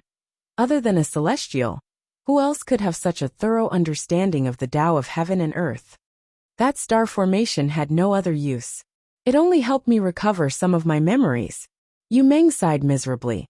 After reincarnating, I still could not separate from that Shen Mu. I was born to know. I also knew that I was different, so I wanted to understand my background. Step by step, I found my way here. And the result? Now, I would rather never have gone to Changji Town. I would rather be with the two of them, and not care about the disputes of the world. I would find a place with beautiful scenery, and spend the rest of my life. After I die, I would reincarnate, and become a secular person who knows nothing. Li Yunxin was silent. After a while, he raised his head and looked at the golden ginkgo trees in the distance, and said, "You have experienced the taste of Taishang Wang Qing before. And now you still want to be a secular person?" Yu Meng smiled. "It is because I experienced the taste of Taishang Wang Qing that I want to be a secular person. Don't you know?" Li Yunxin opened his mouth and frowned. Then he smiled and said, "Maybe." Then, the two sat facing each other in the wooden pavilion on the peak of the mountain. There were few people here, and it was very quiet.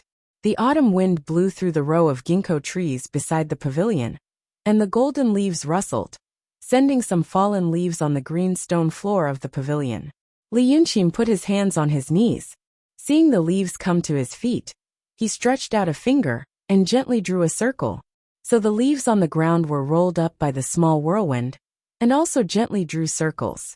After teasing for a while, Li Yunxin raised his head and looked at Yu Meng. "It rained when you were 10. I don't know who struck that thunder." Yu Meng also looked at the circling leaves at his feet. "I didn't know anything at that time. Don't ask me, Shen Mu. You used the vengeful souls to activate the star formation. As soon as the formation was completed, he had already left. I don't know where to go, and I don't know how to go. Now I am just a mortal." Li Yunxin flicked his finger. The leaves that were spinning in circles flew out with a crashing sound. "But you showed up in Changji Town. Jing Guangzi remembered you. She probably thought that I was the one who solved the trap, but she still remembered you. It's not realistic for you to live in seclusion." Yu Meng looked at him seriously. So kill her. I have observed that woman's character. She probably won't easily tell others about the fiasco. Even if she did, she wouldn't say it in detail. You have to kill her as soon as possible, so that I can live in peace. She must die. Li Yunxin stood up and paced a few steps in the pavilion. But the things you said, all the things you said, have you ever doubted whether they are true or not? Yu Meng smiled. These things sound reasonable. As for whether they are true or not, I don't care anymore. Whether they are true or not is something that will happen in hundreds, thousands, or even tens of thousands of years. By that time, I will already be dead. Why should I care? I wasted 1,600 years to cultivate myself from a human to a ghost. Another 1,000 years to run around for something that is destined to fail. In this life, my understanding of people and feelings are the most wonderful things in this world. Yu Meng looked at Li Yunxin. Kill Jin Guangzi. Save Wuxia and Lily. Help me find a stable place to hide from the world. I will tell you all the secrets of Taoism that I have learned in the 1,400 years as a saint. Li Yunxin put his hands behind his back and walked a few steps with his head down. He turned to look at him. Sounds good. But I have to solve the trap in front of me first. Someone plotted against me and wanted to kill me. He laughed coldly. I have lived here for more than 10 years. This is the second time I am in such a difficult situation. And both times it was done by the same group of people.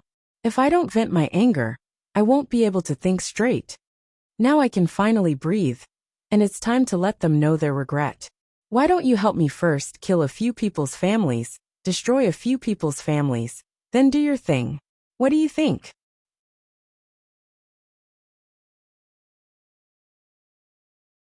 Chapter 352. Yu Meng thought for a while and said, I took the glazed sword Heart of Gold photon by luck. If she had used other treasures, we might have all died there. I don't have any supernatural power, but I can remember some things. How do you want me to help you? Li Yunxin didn't say anything. Instead, he walked 2 steps to Yu Meng and grabbed his hand. Yu Meng's hand was an ordinary young man's hand. Maybe it was because he was a sword saint in his previous life and was talented with the sword, but there were almost no calluses on his palm. Li Yunxin scratched the back of Yu Meng's hand with his fingernail, leaving a faint white mark. The people in the mortal world can't hurt you. He put down Yu Meng's hand and said, Your martial arts are good, but if you want to help me, you can help me sneak into the 5 Ghost Sword sect. Yu Meng was dazed for a second, and then frowned in surprise. You brought me here with the intention of killing them?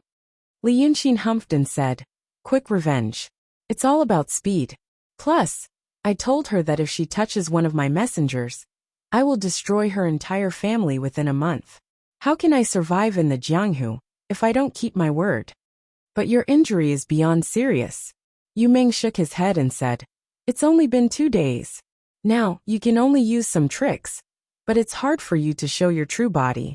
You want to destroy the 5 Ghost Sword sect with your emptiness realm cultivation? Ha! Li Yunxin sneered. Do you still care about your Kenzo?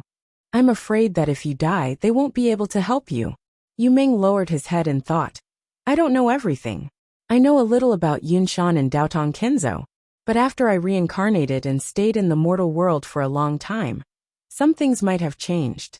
However, in the art of the painting sect, you are the only one who can bring the dead back to life. Li Yunxin's expression suddenly became awkward. He turned around and walked a few steps before coughing softly. Do you really think the art saint is dead? I reincarnated and saw her soul down there. After crossing the bridge of helplessness, I took Granny Meng's sedan chair, which was ahead of me. I don't know how many times he's reincarnated now, but he's already a complete mortal. Granny Meng's palanquin? Not soup.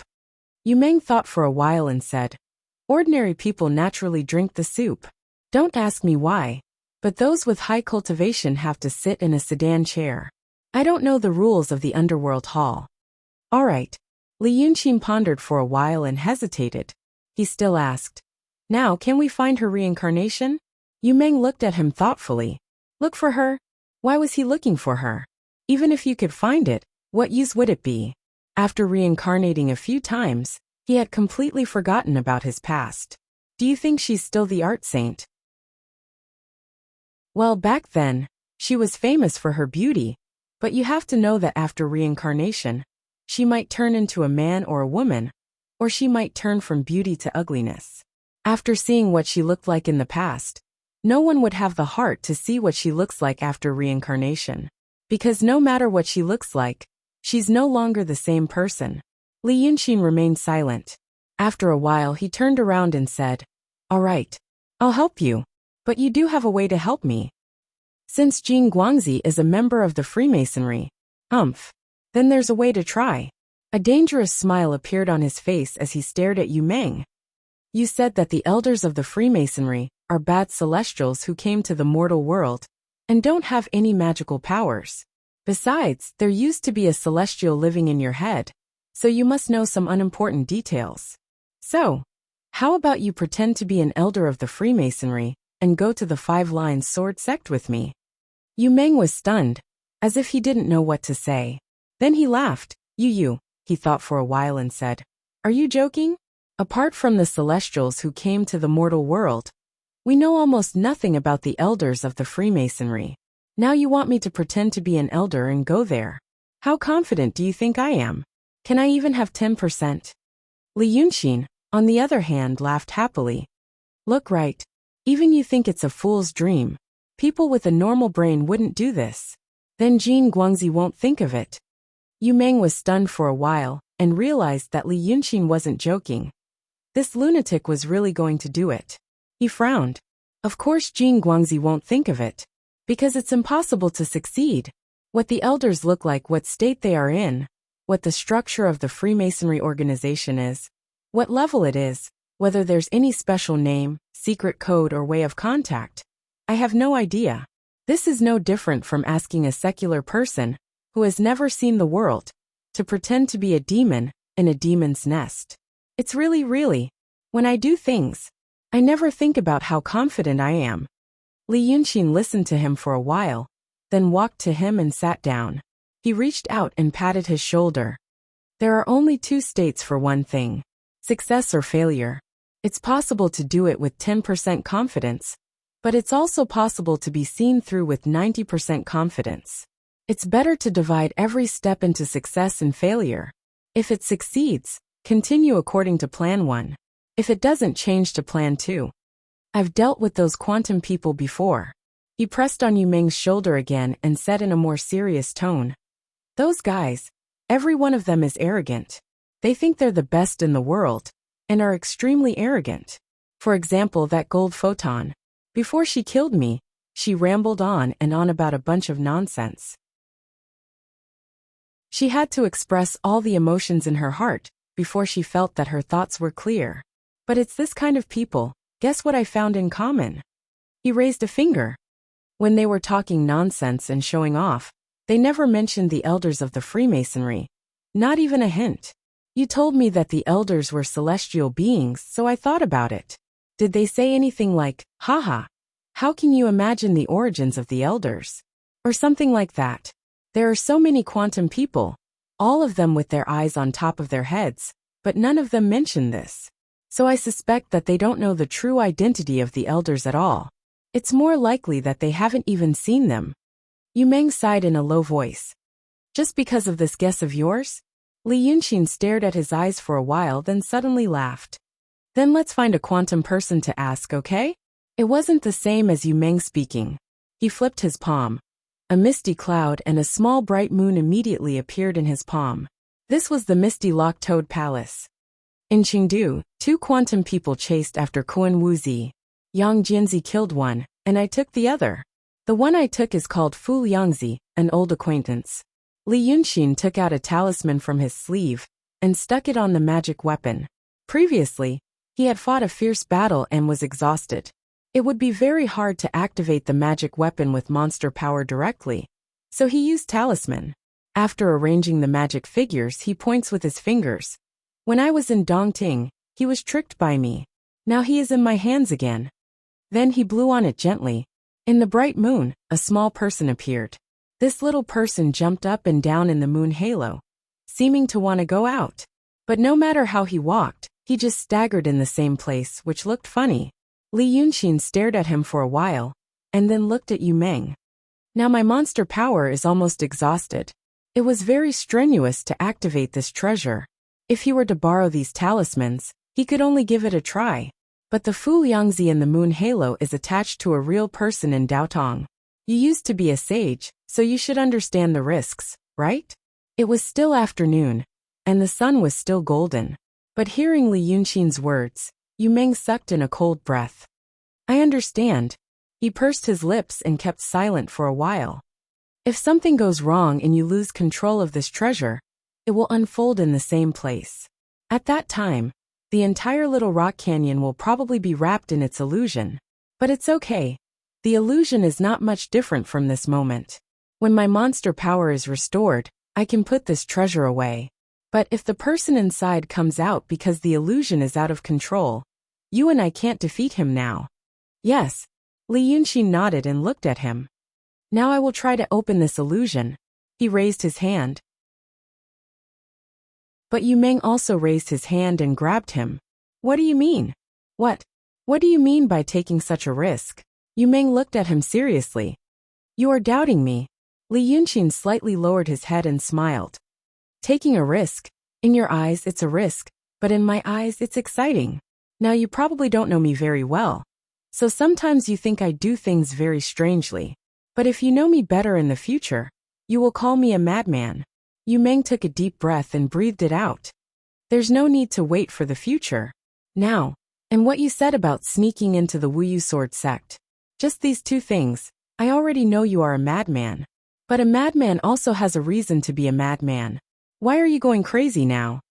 Li Yunxin put down his hand. He looked at Yu Meng. Do I have any reason not to doubt you? You brought me into the city of Wei. Later, you said old Shen asked you to do that. I was chased and escaped to Changji town, and found you there. You said old Shen told your master Lu Gongjiao to go there, when you had nowhere else to go. I was ambushed and besieged by Jin Guangzi, until I used up all my means and was about to die. Then you took action, and said you had just recovered your memory.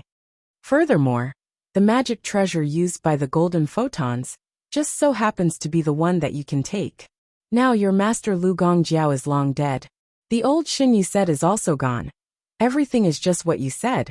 You used many coincidences to explain the problem to me. So tell me, why don't I doubt you? Yu Meng opened his mouth. He seemed to have a lot of things to say, but he didn't know where to start. Finally he smiled. That's the truth. It's really a coincidence. I never believe in coincidences. Li Yunxin sighed. Even if I took the risk to believe you, I would also think of another possibility, whether you were used as a chess piece by someone else without knowing it. Chess piece. Yu Meng finally sneered. This was the first time he sneered at Li Yunxin. Although he was the son of a rich family in the secular world, he didn't have any annoying habits. Even now, his character was still gentle and patient. But now, he suddenly sneered, and there was a bit of sword and halberd aura in his expression, as if he had become the sword saint who dominated the world in an instant. Who can use me as a chess piece? Maybe I didn't know it during the past 10 years. But now that I have recovered my memory, I carefully thought about the past 10 years again. What you have recovered is only your memory, my friend.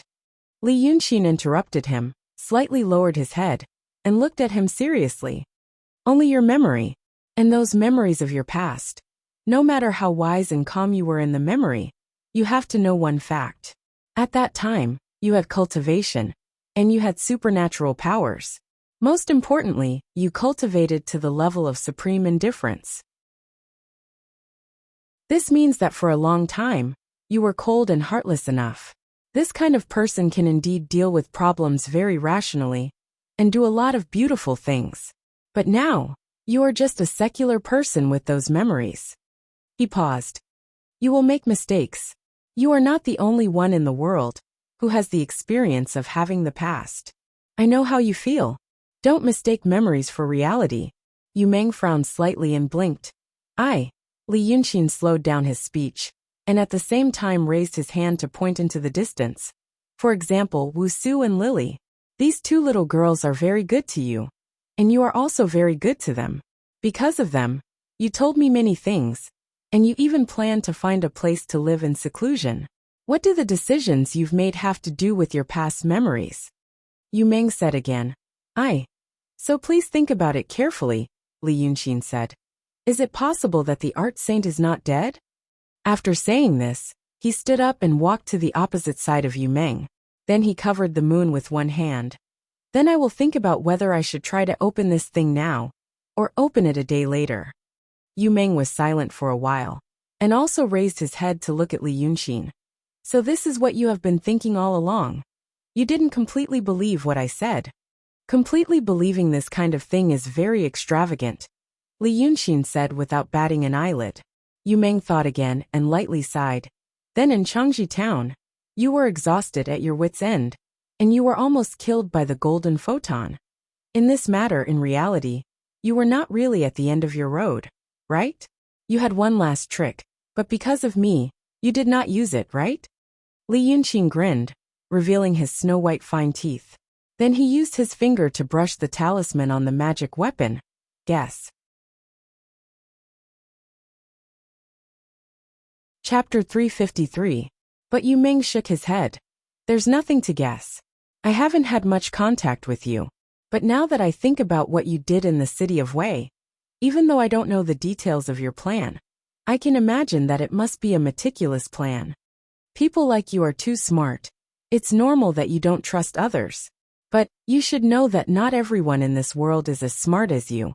Maybe some fools just want to live a peaceful and happy life, and don't want to think too much. Oh, Li Yunxin smiled. You want to say that you are that kind of fool? Yu Meng shook his head and looked to the side, as if he felt helpless towards Li Yunxin. After a while he looked at him. You have seen some of the things that the art saint left in this world, right? She left some demons or something else. In Changji town, you told me that you couldn't save Wuxia and Lily for the time being, because you wanted to reach the level of the art saint, right? You really know more. Li Yunxin said. Yes. He had seen the evil king and the 7 sons at the Pitfall Mountain, different from the things that he created when he reached the transcendent state and the true state. The demons that the art saint created actually had divine sense, as if they really existed in this world. But the things that he created, whether it was the green-armored general, the archer, or the walker, were just ordinary bodies. They had almost no divine sense. The combat power that they could exert in this world was only slightly above average. Therefore, he really wanted to know what the art saint had done to achieve such a level. I planned to tell you after you recovered your demon power, but I will tell you now. Yu Meng adjusted his cloak. The reason is very simple. You have to let him really exist in this world. Once you have this foundation, you can mold him according to your thoughts. After saying this, he stopped talking and turned his head to look at the scenery at the foot of the mountain. It seemed that he was sulking because of Li Yunxin's words and speculations. Then, Li Yunxin also stopped talking. He frowned and thought for a while, then sighed. So it's such a simple reason. It was indeed a very simple principle. He already knew that there were gods in this world. For example, many people in a certain place believed that there was a mountain god on a mountain. Then if it was by chance and there were enough believers, then the mountain god might really be manifested. There were 3 types of spirits, and this was one of them. Yu Meng's words, in addition to his own understanding of painting, should be saying, for example, to first create such a mountain god. This thing took shape and became a part of this world. Then with this thing as the foundation he drew what he wanted. Naturally, there were many technical details that needed to be recognized, practiced, and researched. But as long as there was such a general direction, then everything would not be difficult. The reason why Li Yunxin was certain that this method was correct was because of Mrs. Sanhua. He drew Dragon Lady Shavana's body for her. The Dragon Lady Shavana had been painted and enshrined in the Dragon King Temple in the city of Wei. Many villagers worshipped her.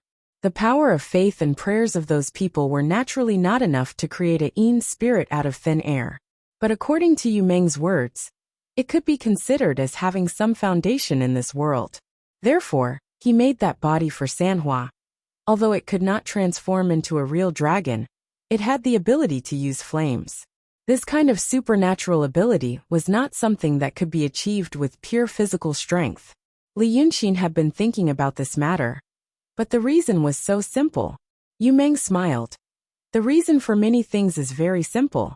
I only said one sentence, and you understood it. It shows that you are a rare smart person. Then you should also know that there is a simple reason for it. People are the same as this kind of thing. Not everyone is like what you think. Maybe. Li Yunxin sighed softly. Everyone wants to live a simple life. Before you brought me to the city of Wei, I also wanted to live a simple life. Even before that, when my parents were still alive, what I thought was just to cultivate in seclusion and understand the way of immortals.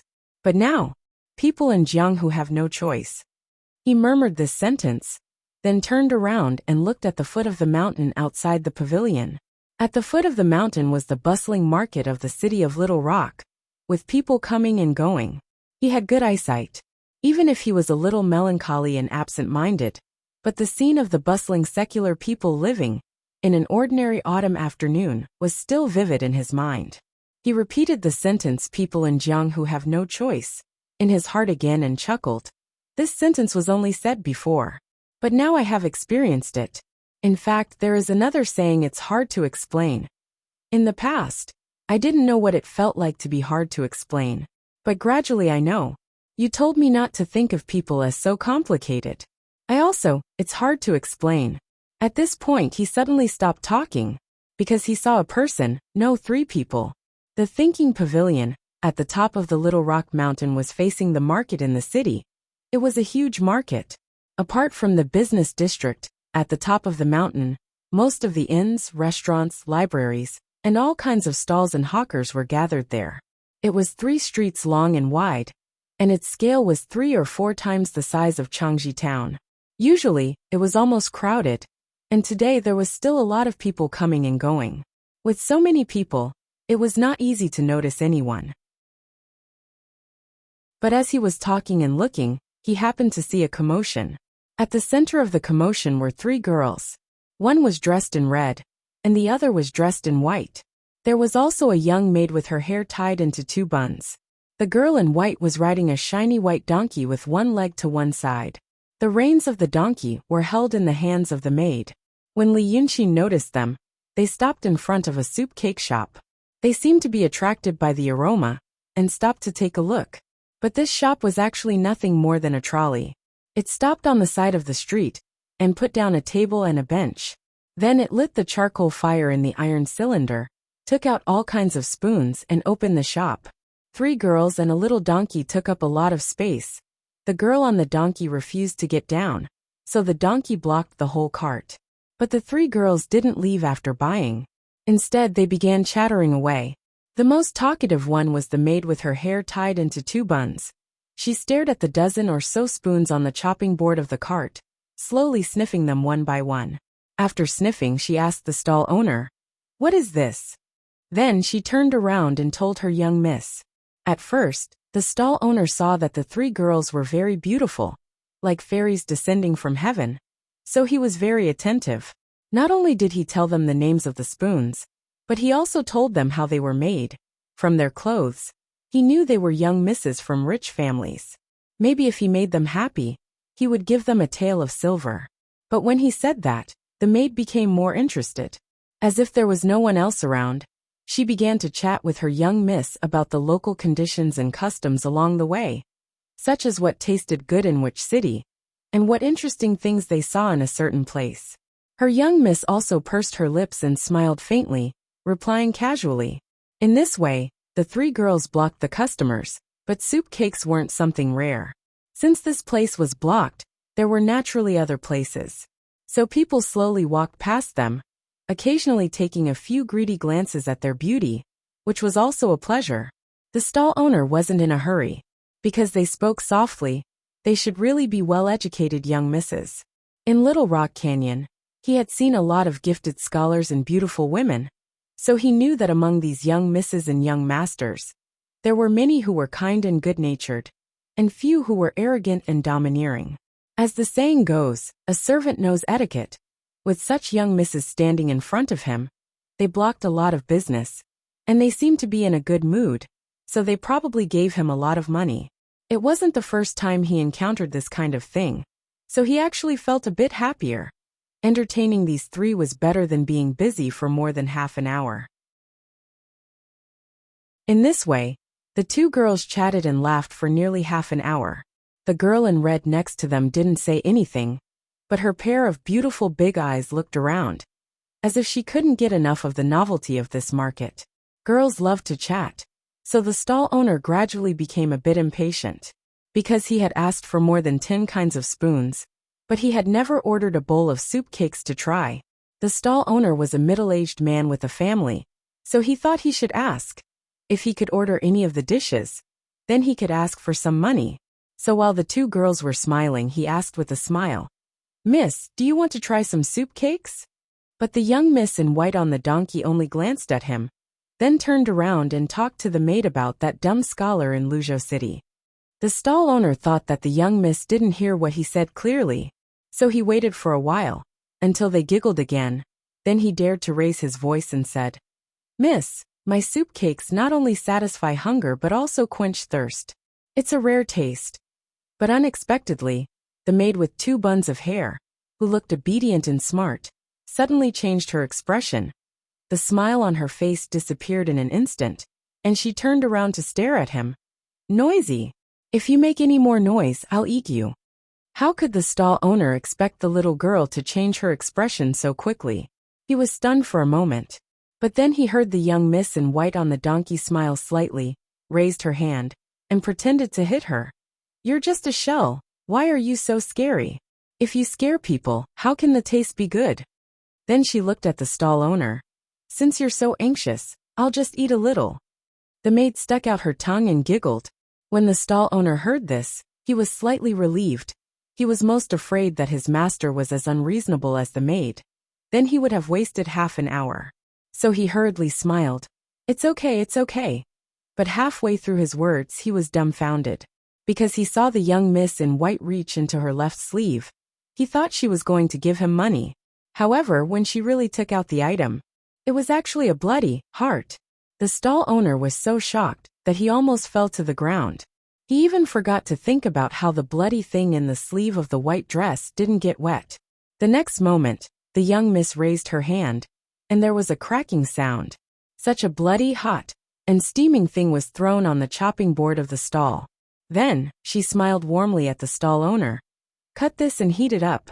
Don't be too old, and don't be too raw. Just fresh and tender." Then she raised her hand and pointed at the dozen spoons on the cart. "Add this, and this, and dip it in the sauce and soup." The stall owner was dumbfounded and speechless. The people near the stall also stopped and looked at the scene in astonishment, and then whispered to each other. Seeing his dumbfounded expression, the servant girl giggled again. It was as if she had seen something very funny. He also reached into his sleeves and searched for a while.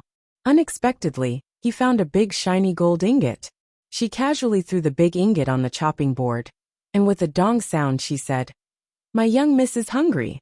Why are you still standing there?" This big ingot immediately pulled the stall owner back to his senses. His eyes became even rounder, and he grabbed the ingot, looked at it again and again, and tried to put it into his mouth and bite it. But he had lived for dozens of years, and had never seen what gold looked like. Even if he bit it, he couldn't tell whether it was real or fake.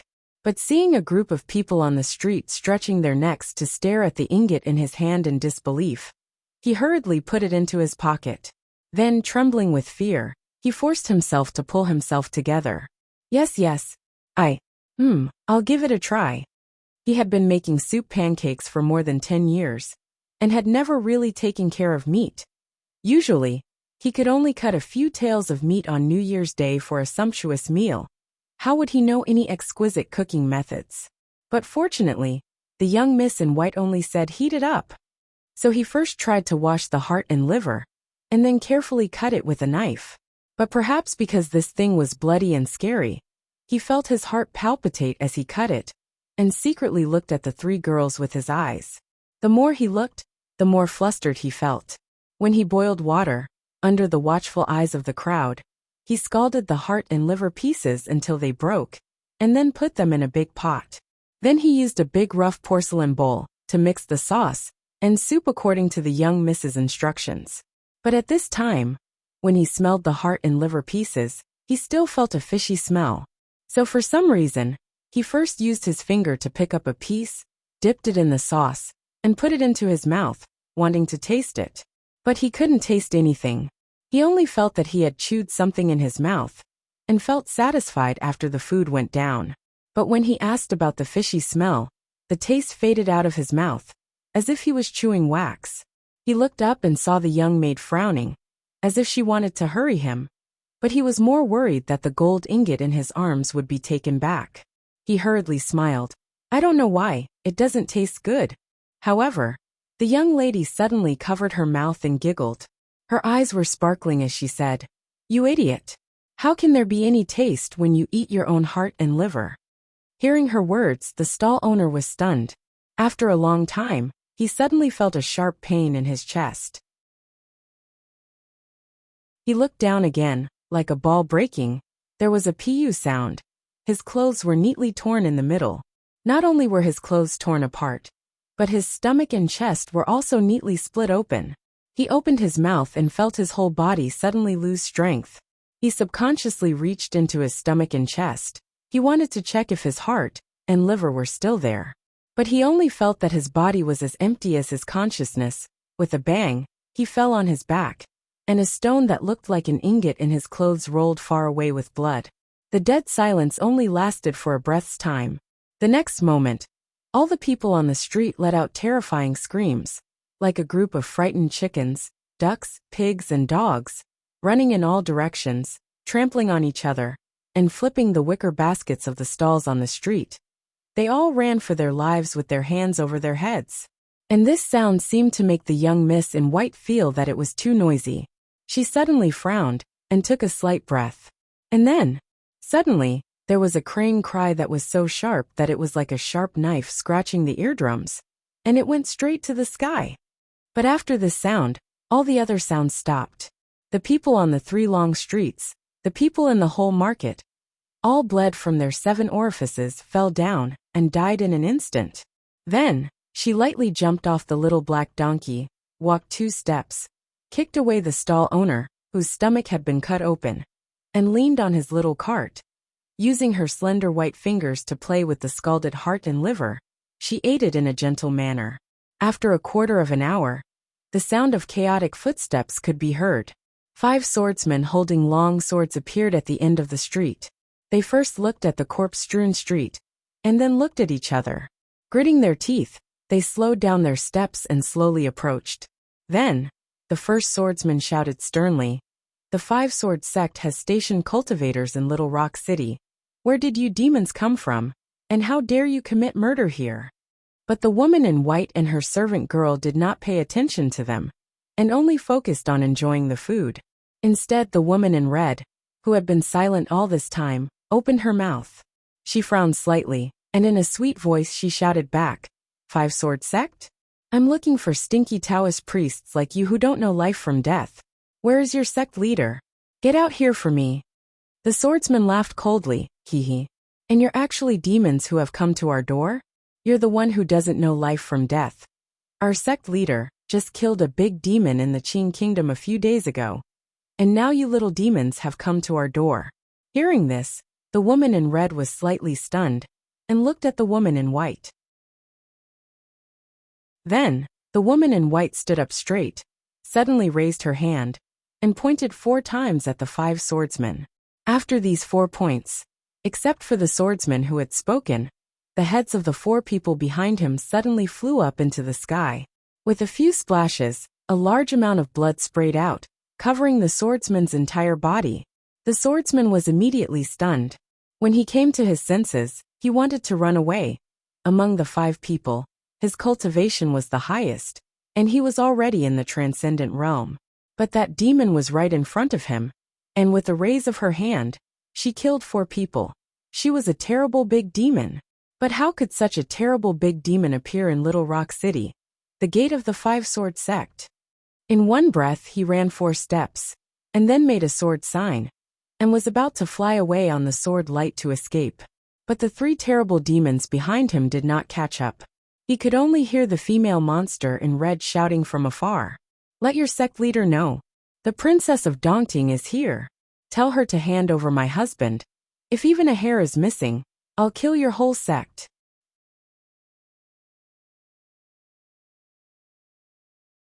Chapter 354.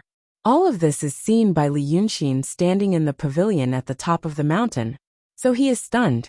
When Yu Meng stands up and walks to him, he lets out a sigh of relief and whispers to himself. "What happened?" Red Lady claims that there is a dragon soul hidden in her body. And Bai Yunxin comes to get the dragon soul, under the order of King Golden Rock. After the battle in Dongting, this female monster said that she can't fully trust Li Yunxin and suddenly kidnapped Red Lady. Why are these three people here now? Yu Meng frowns and stares at the corpses at the foot of the mountain for a while. He turns to look at Li Yunxin. "The Princess of Dongting? You've seen her. In the school of the Emperor Star in Mount June. The daughter of Lord Dongting." Li Yunxin takes a deep breath. "What the hell, who is it?" He could clearly hear Red Lady's delicate shout. Li Lang was undoubtedly referring to himself. But it seems that someone told her that she was caught by Jin Guangzi and brought to the Wuliao sword sect. Who did it? Yu Meng also takes a deep breath. But he stares at the woman in white by Yunxin.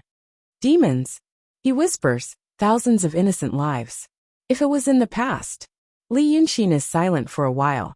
She did it to draw out the people of the Wuliao sword sect. But she is indeed a demon. She was too lazy to think about it. So she went directly to the gate town of the Wuliao sword sect and killed people on the street. Humph. Daotong also burned the whole city of Weicheng, including your family. The pot calling the kettle black.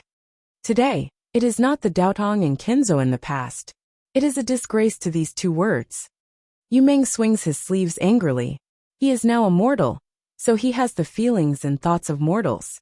Although he keeps saying that he doesn't want to get involved in the disputes of the world, he still cares about these things. Li Yunxin only glanced at him, then turned to look at the three demonesses at the foot of the mountain. The swordsman sent by the 5-mile sword sect to Little Rock Canyon had already flown away on his sword light. The three girls were still standing in the deathly silent market square. The master and the servant were still eating people's tender hearts and livers. As for Red Madam, she remained silent and only looked in the direction of 5 Sparks sword sect. A silvery bell-like laughter could be faintly heard from the top of the mountain. After watching for the time it took for half an incense stick to burn, Yu Meng suddenly sneered. "Don't you realize that this is a good thing? You told me to disguise myself as a Freemasonry elder, so that you could sneak into the 5 Swords sect to kill Jin Guangzi. But if these 3 demons cause a ruckus here, if Jin Guanyue really comes, or if she doesn't, and all her remaining disciples come out, you will have a great chance." Yu Meng sneered. Li Yunxin also sneered. "Great opportunity? Humph." Borrowing the power of a woman was very boring. Moreover, these 3 stupid monsters messed up my plan for no reason. They can't accomplish anything, but they're good at spoiling things. After saying that, he clenched his teeth. "I'm going to drive them away." He was about to leap out of the wooden pavilion. However, Yu Meng grabbed his wrist and said, "Wait." Li Yunxin frowned and turned to look at him. "What?" "I think it's your heart that can't bear it." Yu Meng let go of his hand and put his arm into his cloak. The days of autumn were short. At this time, the sun was gradually tilting to the west. There was a slight reddish-orange color in the sunlight, and the chill gradually crept up from under their feet. But you have to know that although you're a demon now, you used to be a human. They, on the other hand, were true demons. It's not like I haven't seen human and demon falling in love before. Yu Meng smiled. None of them had a good ending. The demons' feelings come and go violently. This year, they make vows of undying love, more lingering than any secular couple. But next year, they get angry and turn around to eat their husband and wife alive. To them, humans are nothing but playthings. Li Yunxin sneered. "What are you trying to say? The female demon in red seems to have feelings for you," Yu Meng said in an unquestionable tone. "But either you're being used now, or this love won't last long. Why do you have to think so highly of yourself?" Li Yunxin suddenly got angry. He raised his eyebrows like a cat whose tail had been stepped on. He shouted, "Bullshit. You're the one who has feelings. You're a few thousand years old. Yet you can do it to two Lolis. You're shameless to the extreme." Yu Meng frowned. "Lolis? What the hell?" But then he shook his head and smiled. "I do have feelings. How about it? I'm much happier than before. Don't you have feelings?" "I don't want to talk nonsense with you." Li Yunxin grunted, got up, and was about to fly away. But just as he was about a foot in the air, Yu Meng grabbed his hand and pulled him back down. Yu Meng said that his injuries were serious. This was not an exaggeration. 10 days ago, Li Yunxin was first blasted by the heavenly thunder jointly launched by the three sects on Mount June. Then he had a fierce battle with Cheng Kongzi. Before the injuries on his body had healed, he encountered the golden light beam. He was pierced by a group of sword cultivators who were good at fighting. Then he was blasted down from the sky by the golden light beam with the glazed sword heart. If it was a normal true realm demon, he would have gone to see black by Yanjun if one of these things happened. But he relied on the strong body of the dragons and the art of painting to survive. Then he killed until the sky was dark. But even so, he was extremely weak at the moment. Yu Meng pulled him like he was pulling a kite in a strong wind. Li Yunxin didn't stand firm when he landed, and almost fell to the ground. He was furious. He grabbed Yu Meng's hand and stared at him fiercely. "You're courting death." But there was no panic on Yu Meng's face. Instead, his expression became serious. He didn't look at Li Yunxin. Instead, he slightly raised his head and leaned forward to look at the sky.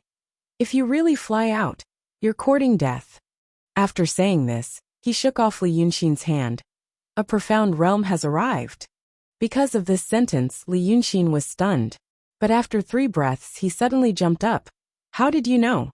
"A Kenzo profound realm."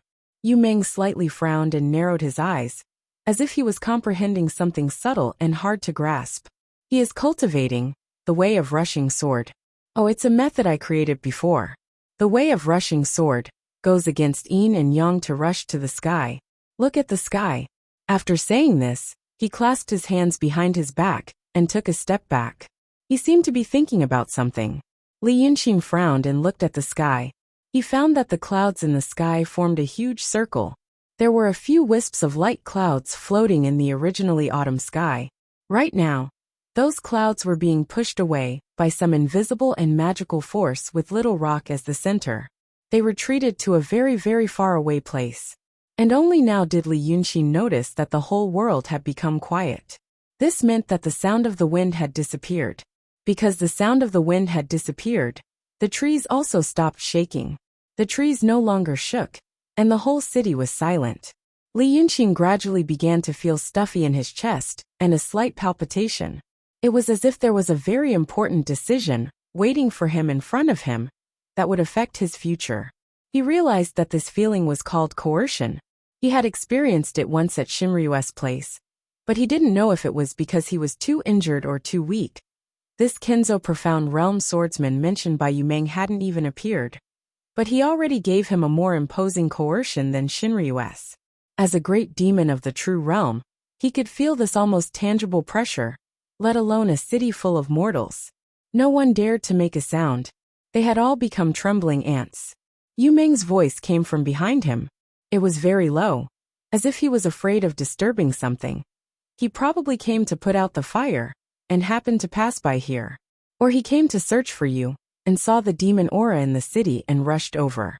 The way of the soaring sword should be the soaring heaven grotto of Kenzo. The soaring heaven grotto's mountain gate is in the Yi country. Oh, a few months ago, Wei Liaozi of the soaring heaven grotto went to chase after the ghost emperor. But his cultivation was destroyed. This person should be the new sect master of the soaring heaven grotto. He whispered these words, walked to Li Yunxin and looked at him. Golden photon lost, so a mysterious realm came out of the cloud mountain. This is reasonable. With this mysterious realm in charge, golden photon will also come. Now that things have come to this, I won't persuade you anymore. I just want to tell you, with your current injuries, it will be difficult for you to deal with the peak of the transcendent realm. If you rush out, Not only will you not be able to save the 3 demons, but you will also die. If you are alive, maybe they plan to use the demons to lure you, and they can still save their lives. Besides, that demon dares to cause trouble at the mountain gate of the 5 cities sword sect at this time. She must have something to rely on. Li Yunxin sat down, but his body was exposed, as if he was very unconvinced, and wanted to show off to someone. He sat on the wooden railing of the pavilion, with one leg hanging down, as if he wanted to watch a show. I don't need you to talk nonsense, he said indifferently. I am just afraid that they will ruin my plan. With the current situation, only a fool would run out. After saying this, he was silent for a while, and then said, Bah. It's not like I haven't seen a mysterious realm before. Then he looked up at the sky, as if trying to find where the swordsman was hiding. Seeing his behavior, Yu Meng shrank back into the pavilion, back into the shadow, leaving only his feet in the sunlight. How many mysterious realms have you seen?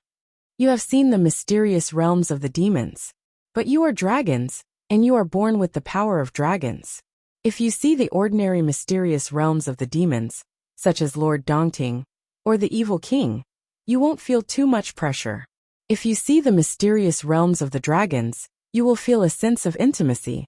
You have also seen Kuan Wu Zi of the Langya Paradise. Yu Meng paused for a while.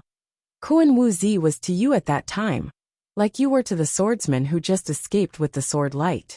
Do you think he is a threat to you? But his attitude towards you is quite polite. Can you guess why? Li Yunxin snorted. If you have something to say, just say it. Yu Meng was silent for a while, and then said in a low voice, I don't know what is happening on the Cloud Mountain now, but at that time, the 36 paradises and the 72 sects all had the difference between inside and outside. Actually, it is the difference between hiding from the world and entering the world. This 5 dragon sword sect, the sect that chased after you, and the Langya Paradise, are all considered to have entered the world. To you, they may still be experts living in seclusion, but within the Daotong Kenzo, they are already entangled with worldly affairs. They often deal with worldly affairs, so they are more or less infected with worldly affairs. The reason you can use worldly schemes to deal with Yunzi and Kuan Wu Zi is because they have entered the world and know about worldly affairs. But they also disdain to study worldly affairs, so you can play them in the palm of your hand. But this soaring heaven paradise, Yu Meng said in a low voice, is not a worldly affair. I think you have probably never seen what a real cultivator looks like. This time, you will probably see one. At this point, Li Yunxin's emotions seemed to have finally calmed down. He began to listen to Yu Meng's words carefully. Then he slightly frowned. You mean like a child? Yu Meng thought for a while. You can say that. Cultivators who do not enter the world, when they cultivate to the profound realm, are no different from a child. So that's why there is such a big show. Li Yunxin turned his head to look at the horizon again. When Ling Kongzi entered the city of Wei, no one knew about it. When Yunzi entered the city of Wei, no one knew about it either. Kuan Wu Zi, on the other hand, met Li Yunxin in the rain. But this person released his powerful aura without any scruples. Or he intentionally showed off. But a profound realm cultivator does not need to show off to a true realm demon. Otherwise it would be. Naturally so. Cultivators who cultivated to the profound realm would have such an aura. But he was too lazy to deliberately hide it. So you should also know what this means. Yu Meng said in a low voice. Don't think about using your schemes to challenge him. In your eyes, Kuan Wu Zi may be more intelligent than this kind of cultivator. But in fact, this kind is the most dangerous, Li Yunxin said, because we do not know what he will actually do. Yu Meng smiled ambiguously. It's good that you know. Li Yunxin was silent for a while, then turned his eyes to look at the 3 female demons in the market at the foot of the mountain. They were no longer talking and laughing. Li Yunxin saw that Bai Yunxin's white robe seemed to be a little bigger, like a cat's fur standing up. No, it should be said that a bird felt the impending danger, and its feathers were standing up. Her white robe fluttered slightly, as if she was standing in the wind. The terrible aura made the donkey beside her kneel on the ground, unable to make a sound. Hong Nyangzi raised her head and looked at the sky, But she naturally could not see anything, so she slowly walked around, but still found nothing. So she took a deep breath and spoke. At first her voice was hoarse as if there was a terrible force pressing on her throat. Who is hiding? When she said this, her voice became a little softer and also a little louder. You stinky Taoists, don't you even dare to show your true face? As soon as she finished speaking, she stopped. After waiting for about the time it takes for half an incense to burn, a female voice comes from the sky, stabbing over like a sword. A little demon girl in Dongting. A little demon girl who can't go home. How dare you come to the gate of our Wujing Sword School and make trouble? Then the owner of the voice, the head of Wujing Sword School, Jing Guangzi, came from the sky on a 5-color auspicious cloud. She stood on the cloud, and her complexion seemed to have recovered a lot. But no one knew if she just looked okay, like Li Yunxin. She glanced down coldly and suddenly laughed. What kind of status does the sect master of Soaring Heaven Cave have? How could she show up in front of you? As for you coming here, it's a coincidence. She looked at Hong Nyangzi and Bai Yunxin. I was thinking about how to make Li Yunxin walk into the trap.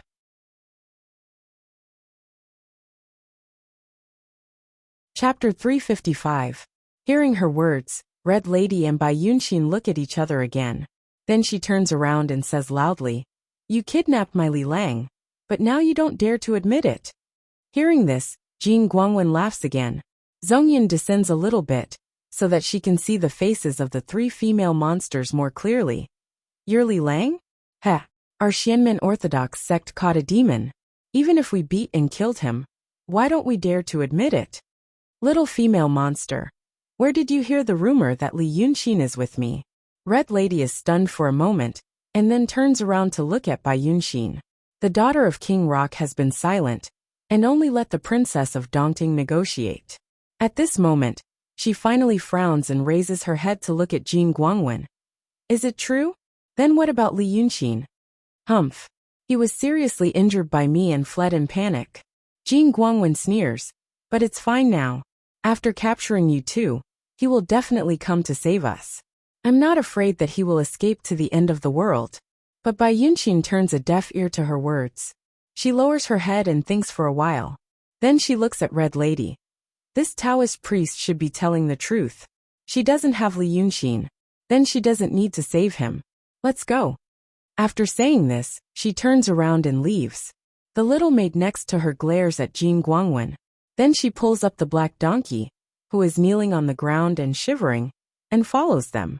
Red Lady doesn't want to give up, and wants to argue. She didn't know what kind of magic Bai Yunxin cast on her body. Although she twisted her body, she had no choice but to follow Bai Yunxin like the little donkey.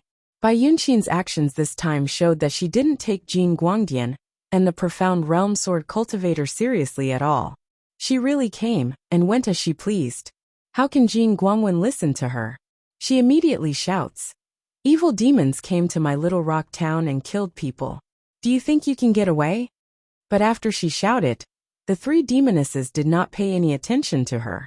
They continued to walk along the street toward the city gate. Jing Guoguang angrily rode the cloud and leaped forward. He raised his hand and sent out a sword ray that covered the sky towards their heads. The sword light whizzed over and instantly pounced on the heads of the 3 demons. However, Bai Yunxin raised her hand slightly, and a row of feather-like afterimages met the sword light and dispersed it instantly. However, her afterimage did not dissipate and went straight for the cloud of golden light. Jing Guangzi quickly dodged to the side. Unexpectedly, the afterimage drew an arc and scattered half of the cloud under her feet. Jing Guangzi's body swayed, and she almost fell off the cloud. Only then did Bai Yunxin stop and turn around to look at her. You Taoist, you're so untactful. Since you fought with Li Yunxin, and you're only at the true state, how could I not know that you're heavily injured? Now that I'm not going to kill you, you actually dare to stop me? Jing Guangzi steadied herself and angrily said, You! What an arrogant demon! However, what Bai Yunxin said was the truth. After she obtained the magic weapon lustrous glass sword heart, she used her own life to refine it. Because of this, after several decades of hard work, Even though she was only at the true state, she could use the treasure made by the sage. But because of this, once the magic weapon was damaged, she would also suffer a terrible injury. Her sword light, just now, could only be considered a bluff. But her power was real. It was the Chongshao Grotto Heaven Profound Realm Cultivator, who came to Little Rock Canyon. But, even now, that cultivator still did not show up and did not make a move. This made Jin Guangxi anxious. What was that expert thinking? Was he really going to let these 3 demonesses go? At this moment, she was in a dilemma, so she could only sneer. I know you're the daughter of the Golden Rock King. But now, the situation in the world is not the same as before. With a Kenzo expert overseeing Little Rock Canyon, do you think you can easily escape? Otherwise, these hundreds of lives. Bai Yinxin suddenly chuckled and interrupted her. You stupid Taoist. A Kenzo expert? You ask that expert of yours, does he dare to show up now? And ask him, does he dare to make a move now? Jin Guangxi was stunned. What? Bai Yinxin no longer paid attention to her, turned around, and continued to walk towards the city gate. Jin Guangxi hesitated for 2 breaths' time. She wondered if this was a trick of the demoness to stall for time, a bluff. She also thought that if it was true, then what was wrong with that expert? A profound realm sword cultivator. Why didn't he dare to make a move? Fortunately, this question didn't take her too long to ponder. She suddenly heard a man's voice. This market square was in the northeast of Little Rock Canyon, close to the Dai Gate in the north. Bai Yinxin was walking towards the city gate. In fact, she was only a dozen steps away from going out. The voice came from outside the city gate. Golden Rock Princess said that if that guy dares to make a move, I will kill both you and him. Then, a tall and sturdy man wearing a golden robe and a golden silk crown slowly walked in from the city gate. He had a pair of deep blue eyes, like 2 bottomless pools of water. Jin Guangxi frowned. She didn't know when this man had appeared outside the city gate. This meant that this man either had an extraordinary escape technique, or his cultivation level was far higher than hers. This thought came into her mind, and then she thought of the way he called himself. Jin Guangxi's expression became serious, and she slowly stepped back on the magic cloud under her feet. At the same time, she stared at the man. Could it be that you are a neighbor of my 5-dragon sword sect in the Yi country? The man smiled. His voice was deep and powerful, but everyone could hear it clearly. Does a small sword sect deserve to be my neighbor? If you want to talk about neighbors, I think the Soaring Heaven Cave might be qualified. It's just that Wei Liaozi, that old bastard, has already been crippled, and now he's supporting a little kid to become the sect leader. Speaking to this point, his voice suddenly became louder, and he shouted, Little kid, you've come to my fief as a guest, and you still haven't shown yourself. Because of this shout, the ring of clouds that had been forced out by the profound realm Kinzo cultivator in the sky dispersed in an instant. Immediately after, the countless strands of clouds were like swimming snakes. They quickly converged into a long snake in the sky, and from a long snake, it transformed into a sharp sword that pointed straight towards the northwest of Little Rock Canyon. At this moment, Jin Guangxi didn't dare to stand on the top of the cloud. She scattered the magic cloud, landed on the ground, and looked left and right. She really hoped that the expert of the Soaring Heaven Cave nearby would do as this Lord Tongtian said, and quickly show himself. Because that was the Lord Tongtian. Although the majority of the Yi country's territory was the dojo of the Wujin sword sect. However, just like the dojo divided by the Daotong and Kinzo couldn't control the demons, the great demons also had their own territory. The dojo of the various heavenly caves and sects of the Xianmen sect overlapped with the fief of the great demons in this world. Both of them were located in the territories of the various dynasties in the secular world. If someone were to really delineate all these forces on a map, they would probably only get a map filled with densely packed lines and names. This meant that from the point of view of the Daotong and Kinzo, in the dojo of the Wujin sword sect in the Yi country, there was a great demon like the Lord Tongtian. But from the demon's point of view, in the fief of the Lord Tongtian in the Yi country, there was a group of cultivators living in the dojo of the Yi country. and both of them thought that they had ownership of the mortal towns in their respective jurisdictions. The Daotong and Kinzo were shepherds, while the demons regarded it as their own hunting ground. The Dragon Dynasty, the Daotong and Kinzo, and the secular dynasties overlapped on the same piece of land.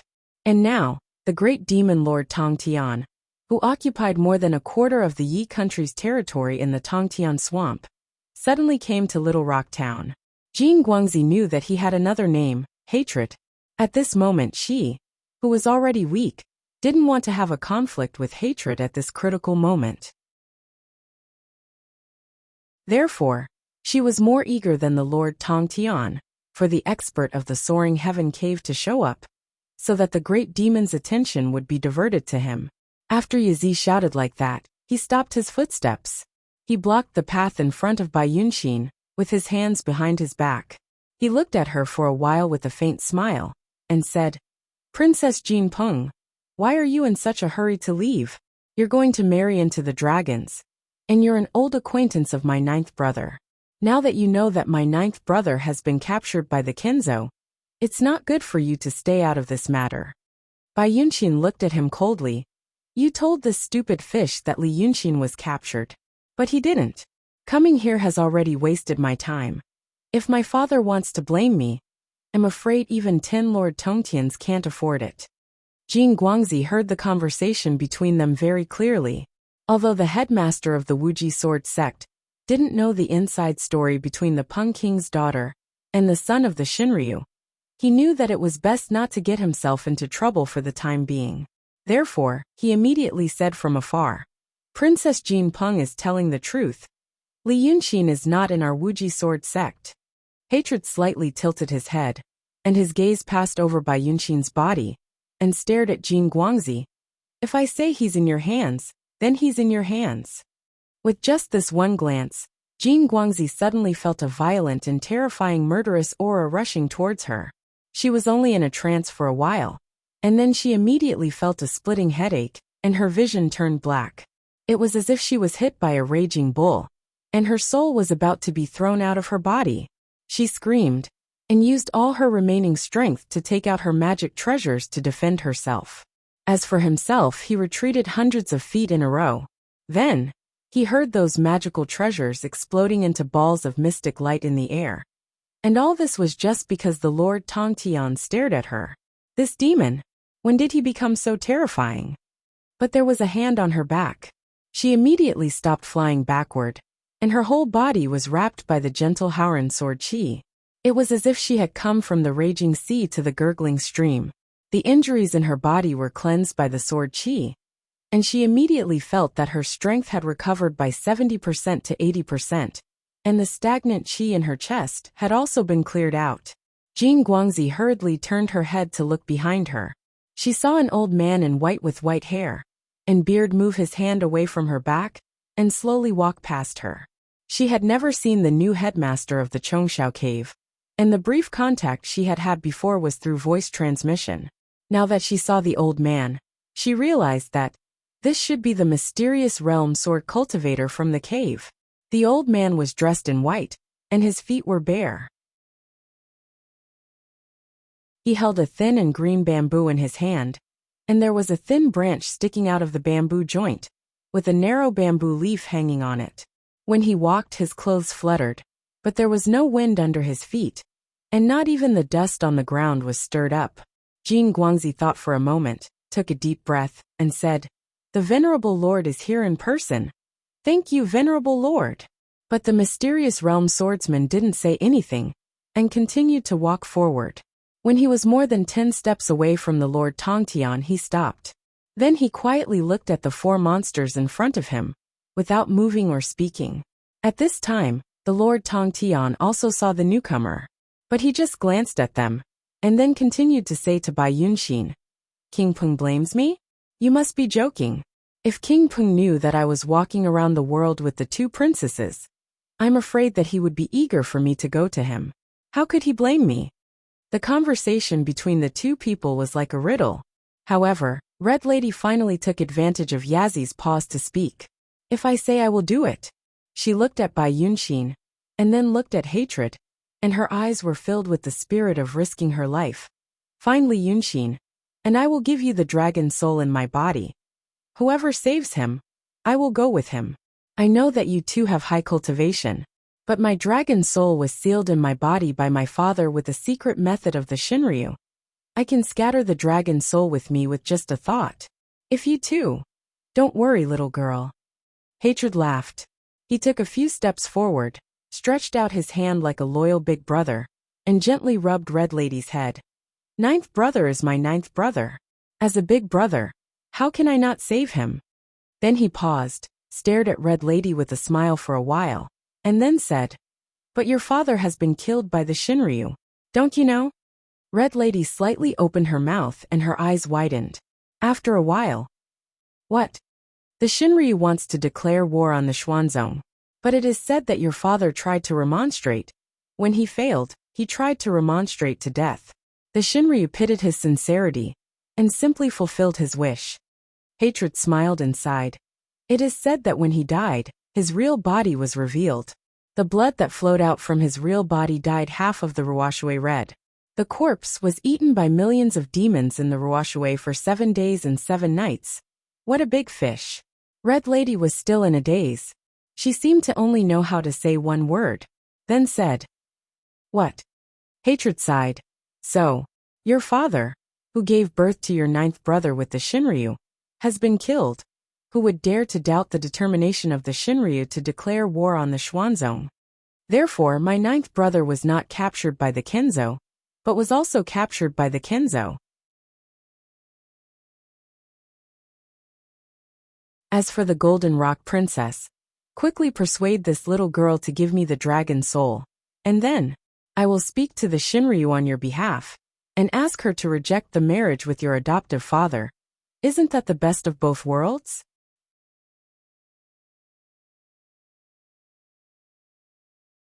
Chapter 356. Lord Dongting. Li Yunqing frowns and breathes a sigh of relief. He then shrinks back into the pavilion. Is he really dead? When Lord Dongting went down the mountain, Lu Laodao once said that he heard the news. But at that time, he thought it was a rumor. He used his holy power slightly, and heard Hatred vaguely saying those words. But he doesn't dare to probe more carefully, because he may be noticed. Yu Meng sees the change of his look. What are they talking about? Li Yunqing takes another step back. Lord Dongting was killed by Shinryu. Shinryu is going to fight against Daotong and Kenzo. After that, he frowns and paces back and forth in the pavilion. He whispers to himself, It doesn't make sense. Yu Meng leans out slightly to look at the scene at the foot of the mountain. She turns to look at him. Demons and Xianmen will fight sooner or later. Why doesn't it make sense? Li Yunqing looks at him, as if he is considering whether to tell him what is on his mind. Finally he says, Do you know why I don't run down now but hide? Because my second brother is at the foot of the mountain. After saying these words, he meditates for a while, as if he is sorting out extremely complicated clues. After the time it takes for half an incense to burn, he says again, Before Lord Dongting went out of Dongting, he told me that Hatred took the dragon god's order to get the dragon soul, which means something happened to Shinryu. He and Shinryu had an agreement. He wants to break the prohibition and get out of Dongting. So he doesn't need anyone else to save him. He suspects that someone asked Hatred to get the dragon soul in the name of Shinryu. Then he keeps silent for a while and walks back and forth in the pavilion. Soon I saw Shinryu again. But I can be sure that Shinryu doesn't want to do this. At least not so soon. To fight against Xianmen. Li Yunqing frowns. She is worried about Dragon Sun. Compared with the power of Daotong and Kenzo, she is more worried about Dragon Sun. At the beginning, she divided her power so that Dragon Sun could guard the world. But now Dragon Sun is getting stronger. Shinryu is worried that Dragon Sun will attack her. That's why she wants to resolve the conflict between her and the Dragon Sun first. She chose to settle the internal conflict. She can even win me over. I can't think why she is so anxious. Yu Meng says, Isn't that the reason? When she is still a deterrent, she asks Dragon Sun to fight against Daotong and Kenzo. Once Dragon Sun dies, she will have no pressure. Even if Dragon Sun wins, they will lose a lot of strength. and she is still the common master of all monsters in the world. But will you kill Lord Dongting at this time? Li Yunxin turns to look at him. Lord Dongting has been guarding the dragon's soul for Shinryu, and stayed in Dongting for 2,000 years. This kind of loyalty is rare in the secular world, not to mention monsters. If Shinryu wants to restrain Dragon Sun, she should gather the power of other monsters. But now Lord Dongting is killed, who dares to work for her? Yu Meng thinks for a while. Well, it's a bad move. It's not a bad move. There must be an inside story. Li Yunxin says, Shinryu is not like a fool. Lord Dongting is not stupid either. And he told me that things have changed. So, he takes a few steps forward and looks down the mountain. My second brother is not stupid either. He knows Shinryu's mind, and now he has become the vanguard. It is also a good choice to strengthen his strength in the war.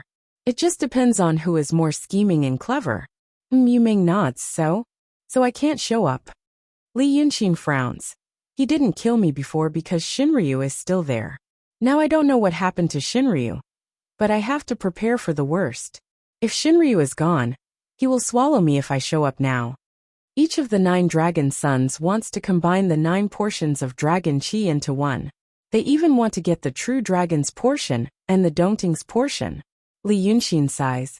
I am the most delicious piece of meat now. He must come for me. After saying this, he is lost in thought. But suddenly he hears Yu Meng chuckling. At this time, the sun is getting closer to the west, and the sunlight finally disappears from the pavilion. Yu Meng holds his cloak and shakes his head in the autumn wind. I don't think so. He sits down again and looks at Li Yunxin. Your second brother is more likely to come for Unishan. Li Yunxin, you haven't seen Unishan yet, have you? I heard that it is a floating mountain. Li Yunxin thinks for a while. It is indeed easy to defend and difficult to attack. So has anyone told you that Unishan is actually walking around the celestial sphere? Li Yunxin is stunned. What? Yu Meng seems to be satisfied with his surprise. He smiled faintly. The cloud mountain isn't just standing there and not moving. It is walking around the celestial sphere. After saying this, he continues to look at Li Yunxin's expression. However, what made him slightly surprised was that Li Yunxin only froze for a short moment. After that, his expression returned to normal. It was as if the moving mountain peak in the sky was indeed the only thing that could shock him. And then, Li Yunxin says, Yu Meng smiles. Your kung fu of guarding your heart is really amazing. And then, it is something that only the sages of the past know. There are not only cultivators, but also mortals on Unishan. There are many mortals, and they need food to survive. Cultivators also need to consume some materials. Although it is insignificant compared with mortals, the number is not small after a long time. So, every once in a while, Unishan has to descend from the sky to replenish these materials. Yu Meng slows down his speech and looks down the mountain.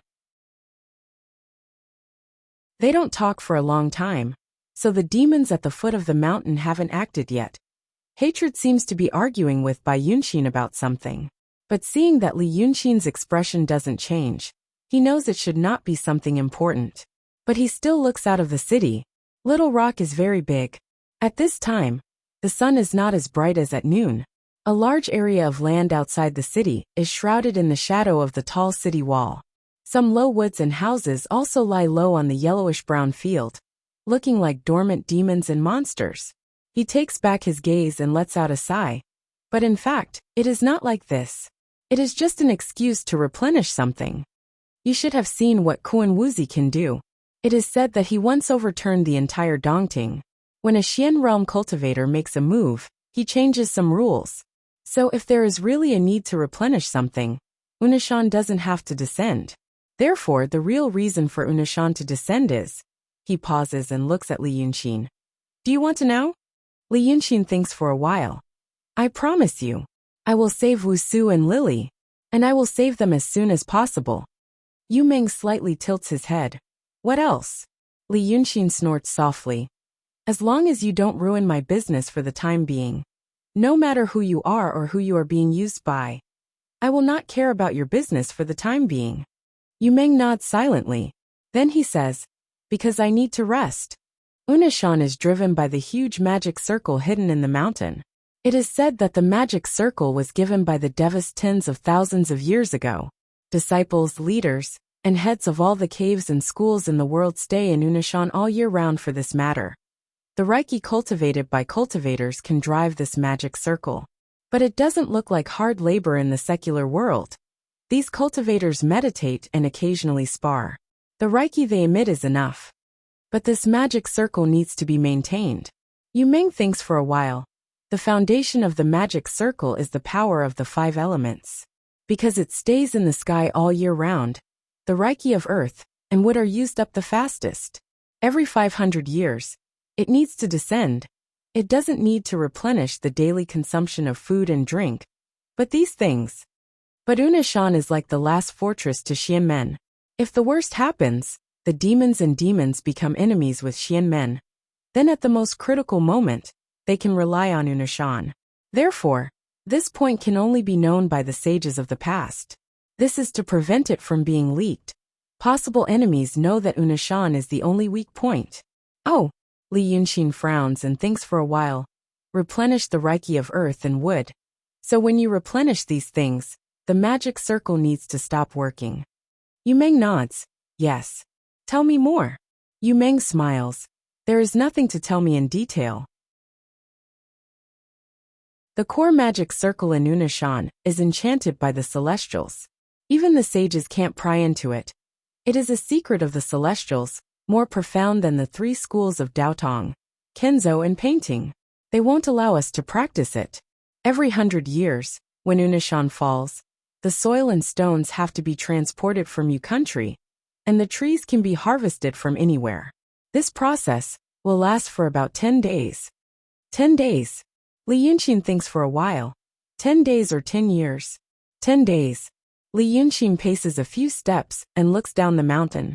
Bai Yunxin was quarreling with Yazi, and the content was none other than the ownership of Red Lady. This was very strange. It was more like a quarrel between 2 mortals. She had slaughtered hundreds of people because she was impatient. They seemed to be stalling for time, waiting for something. He thinks for a while and turns to look at Yu Meng. Why does the soil and stones come from Yu country? I know there is a Hongling near Rong City in Yu country. Half of the men in the city are digging there. Is it because of Unishan?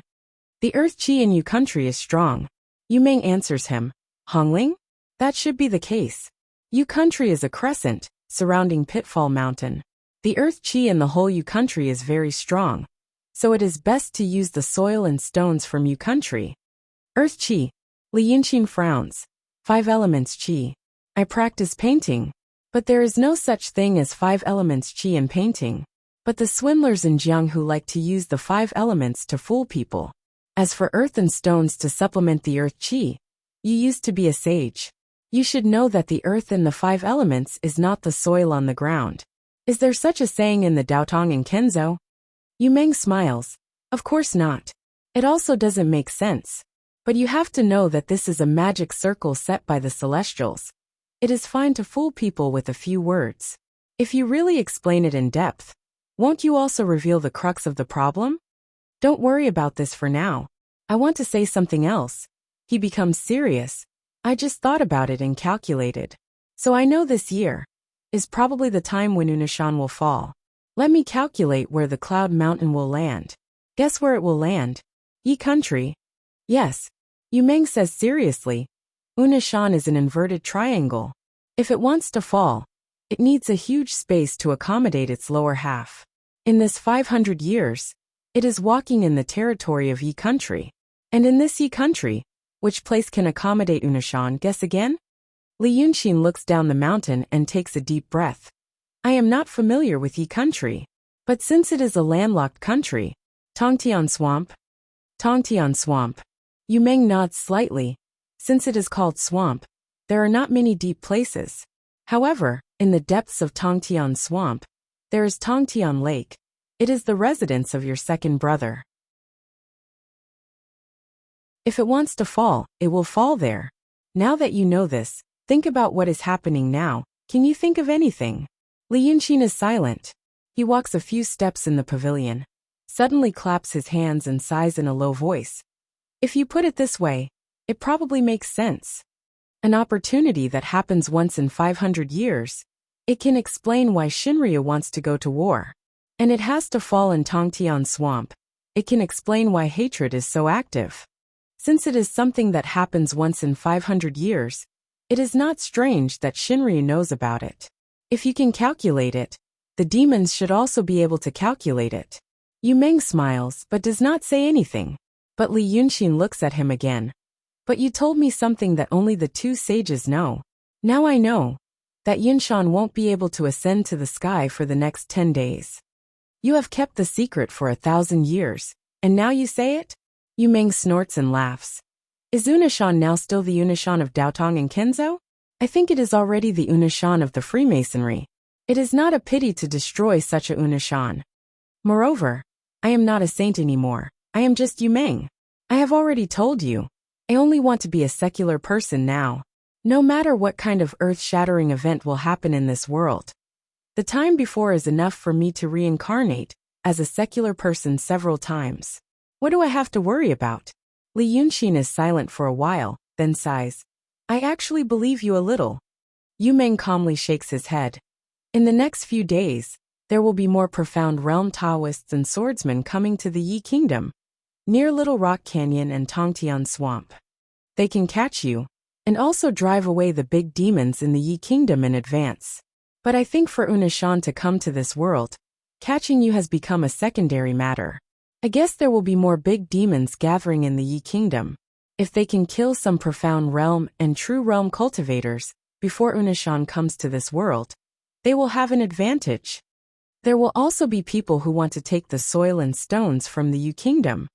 Yu Meng smiles, then let out a sigh of relief. This time there will be a good show.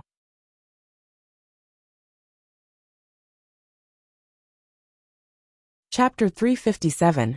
Yes, Li Yunxin replied in a low voice. How did you deal with this kind of thing before? Before? Yu Meng thought for a while. There's no such thing as before. Shinryu appeared 2,000 years ago, and the demons had a common ruler. Before that, at least before that time, I didn't really need to worry about the demons. As for me at that time, he was silent for a while, and thought for a while. She was on good terms with the demons. At that time, the demons weren't as guarded as they are now. The demons wouldn't touch Yunshan's things. As for now, I guess there will be people from Daotong and Kenzo escorting them. But the worldly dynasties are still part of Daotong and Kenzo. It won't be easy for the demons to attack them if they use all the power of the country to escort these things. All right. Li Yunxin sighed. He looked down the mountain again. Then he frowned. Damn it. He thought that hatred would have a fierce battle with that arrogant Mystic Realm swordsman. But now that he looked down, he saw that the Mystic Realm swordsman retreated with the golden light. What kind of situation is this? It's reasonable. Yu Meng also looked down. Long Sun and a true state demon and two. Transcendent state. Mystic Realm swordsman couldn't gain any advantage, so he left. First, both sides are preparing for the final battle. Second, he doesn't have any feelings of shame. Sigh, your mind tricks won't work on them. After saying this, he looked at Li Yunxin again, and found that he was staring at the 4 demons at the city gate, frowning, as if he was thinking about something complicated. Yu Meng didn't disturb him. He looked down the mountain again. Then he found that the 4 demons also said something, and walked out of the city gate. But Li Yunxin's eyes didn't follow them. He seemed to be lost in thought. All right. Think slowly. Yu Meng shook his head lightly, turned around, and walked out of the wooden pavilion. Therefore, Li Yunxin pondered for nearly an hour at this place. Originally, when the demons killed people in the city, people already didn't dare to go out. Then, under the powerful pressure of a profound realm swordsman, no one dared to make a sound. By now, the cultivators of the orthodox Xianmen sect had left, and the demons had also left, leaving only corpses strewn across the 3 streets, as well as people who were in a constant state of panic. So many people had died for no reason, there had to be an explanation. It was only after this hour that the nobles of Little Rock Canyon dared to grab their swords, spears, and cudgels, and look into the market square. Instead, He saw the corpses of 4 swordsmen, who had been stationed in the city, by the 5 draconic sword. These corpses, when they were alive, were all like true immortals in the hearts of the common people. But now, they were all lying on the ground, and they didn't even collect their corpses. The arrestor leading the team was smart. He quickly ordered his men to seal off the road and collect the corpses of the 4 swordsmen. If this kind of scene was seen by the common people, perhaps the people in the city would be thrown into confusion. Next, they began to deal with the hundreds of corpses, from top to bottom. Who in Little Rock Canyon had any experience dealing with this kind of thing? This was almost equivalent to a military disaster. But a military disaster was still manageable. After the troops and horses had passed, there were still days of peace and security. However, the current situation was that the demons had killed people in the city, and the immortals of the Xianmen sect had rushed over after hearing the news. But they were killed by the demons. People didn't know the specific process, but they could imagine it from the results. Thus, by nightfall, rumors had already spread throughout the city. They said, a terrifying female demon had appeared outside the city, and had come to the city to absorb people's yang energy. This demon was also abnormally powerful, so after killing 4 immortals in the city, it swaggered off. Thinking about it again, why did the 5 draconic sword sect want to worship in the mortal world? And why did they open their mountain gate to accept disciples? It must be because they were no match for the demon in the previous fierce battle. So now they wanted to find more people to teach immortal techniques and slay demons. Although this rumor was made up by the people in the marketplace, it wasn't far from the truth. Thus, the number of people who planned to try their luck at the mountain gate of the 5 draconic sword sect suddenly decreased. Who would dare to fight a demon that even immortals who had cultivated for many years couldn't subdue? When it was time to light the lamps, many people ran out of the city. They planned to leave Little Rock Canyon and seek refuge elsewhere. But how could the prefectural magistrate allow this to happen? Those who ran out of his jurisdiction were refugees. Now, no matter what the reason was, refugees had appeared in his Little Rock Canyon, so he couldn't protect his official position. Thus, he strictly ordered the soldiers in the city to seal the 4 gates, and not let a single person leave the city. After explaining the rules to the 2 prefectural magistrates in the city, he used the excuse of going to the prefecture to report the disaster situation, to lead his people down from the top of the city wall, and escaped without a trace. After another 2 hours, it was the hour of the Sioux. Usually at this time, the streets of the city would still be brightly lit with people coming and going. But now the streets were deserted.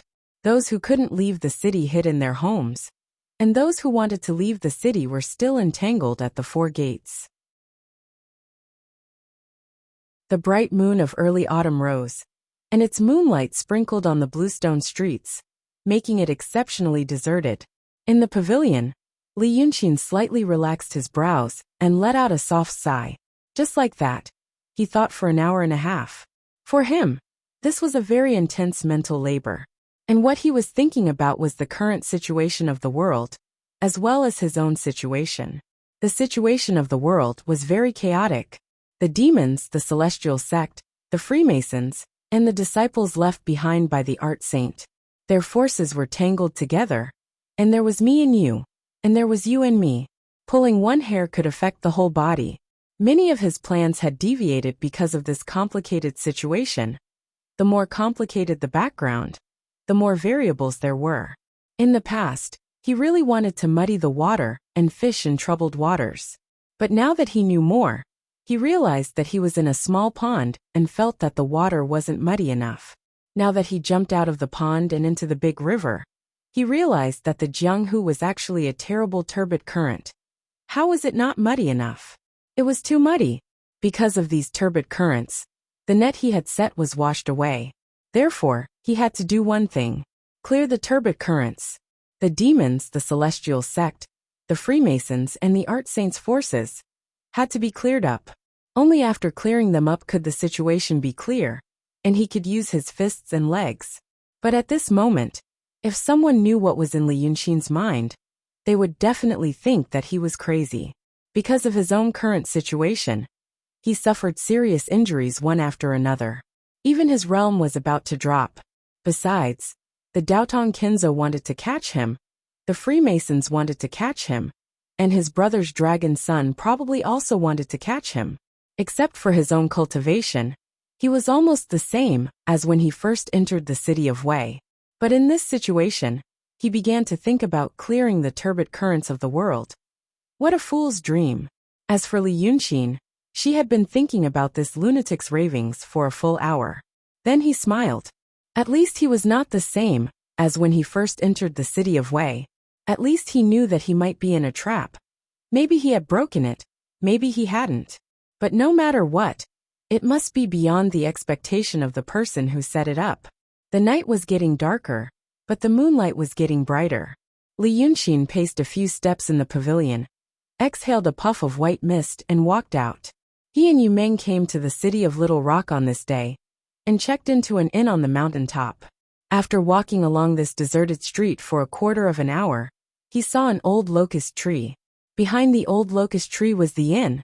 However, he had only taken 5 steps when he stopped, because he saw an ordinary peddler. He had a photographic memory, so he knew that this peddler was the one in the afternoon. He sold 2 boxes of dried fruits to Yu Meng, and got a dime of silver. Then he wanted to come again. But Yu Meng was talking about the key point, and Li Yunqin chased him away. The peddler was still carrying a basket with his hands in his sleeves, leaning against an old tree trunk not far from the wooden pavilion, as if he was avoiding the cold. He was young, but had a weather-beaten face. Because of the cold, his face was pale, and his lips were slightly trembling. And Li Yunqin heard his stomach growling. He was hungry, but such an ordinary peddler appearing here, at this time, was too unusual. Li Yunqin stared at him for a while and said, "What's the matter?" The peddler hurriedly straightened his body, nodded to Li Yunqin in the autumn wind, and offered a humble smile. Yes. I saw that Dragon King was in deep thought, so I didn't dare to disturb you." Dragon King. Li Yunqin repeated this word in a low voice. After a moment of silence, he laughed. "Are you from Munanju?" The peddler was still smiling apologetically, and nodded like a chicken pecking rice. Yes. Dragon King is wise and farsighted, and I am from Munanju. Li Yunqin slowly walked in front of him. "When I came to this city, I scanned the area, but I didn't find any Munanju branches in this city. You have great magical power to be able to find me." The peddler didn't seem to hear the danger in Li Yunqin's words, and hurriedly shook his head. I don't dare. Dragon King's magical power is great. He survived the heavenly lightning of the 3 sects, and then killed Qin Kongzi. Then he annihilated the 4 major sword sects, and even made the golden light return in defeat. Dragon King's magical power is #1 in the world. Oh, you also know this. Li Yunqin slightly lowered his head to look at him. You know this, and you know where I am. Why don't you ask for credit from Daotong, Kenzo and Dragon Son? Dragon King, don't say that. The peddler laughed. We have already agreed to cooperate with Dragon King. Previously, the Dragon King was still brooding over the fact that we stood by and did nothing. This time, we don't dare to stand by and watch. Li Yunqin thought for a moment, and suddenly snorted, no longer paying attention to him. He lifted his foot and walked away. The peddler hurriedly carried his basket and followed, looking like an ordinary person chasing after a customer to peddle his goods. But the words that came out of his mouth were not ordinary at all. Dragon King, listen to this little one." He followed while panting and said, "If Dragon King returns to that inn tonight, he will die tomorrow."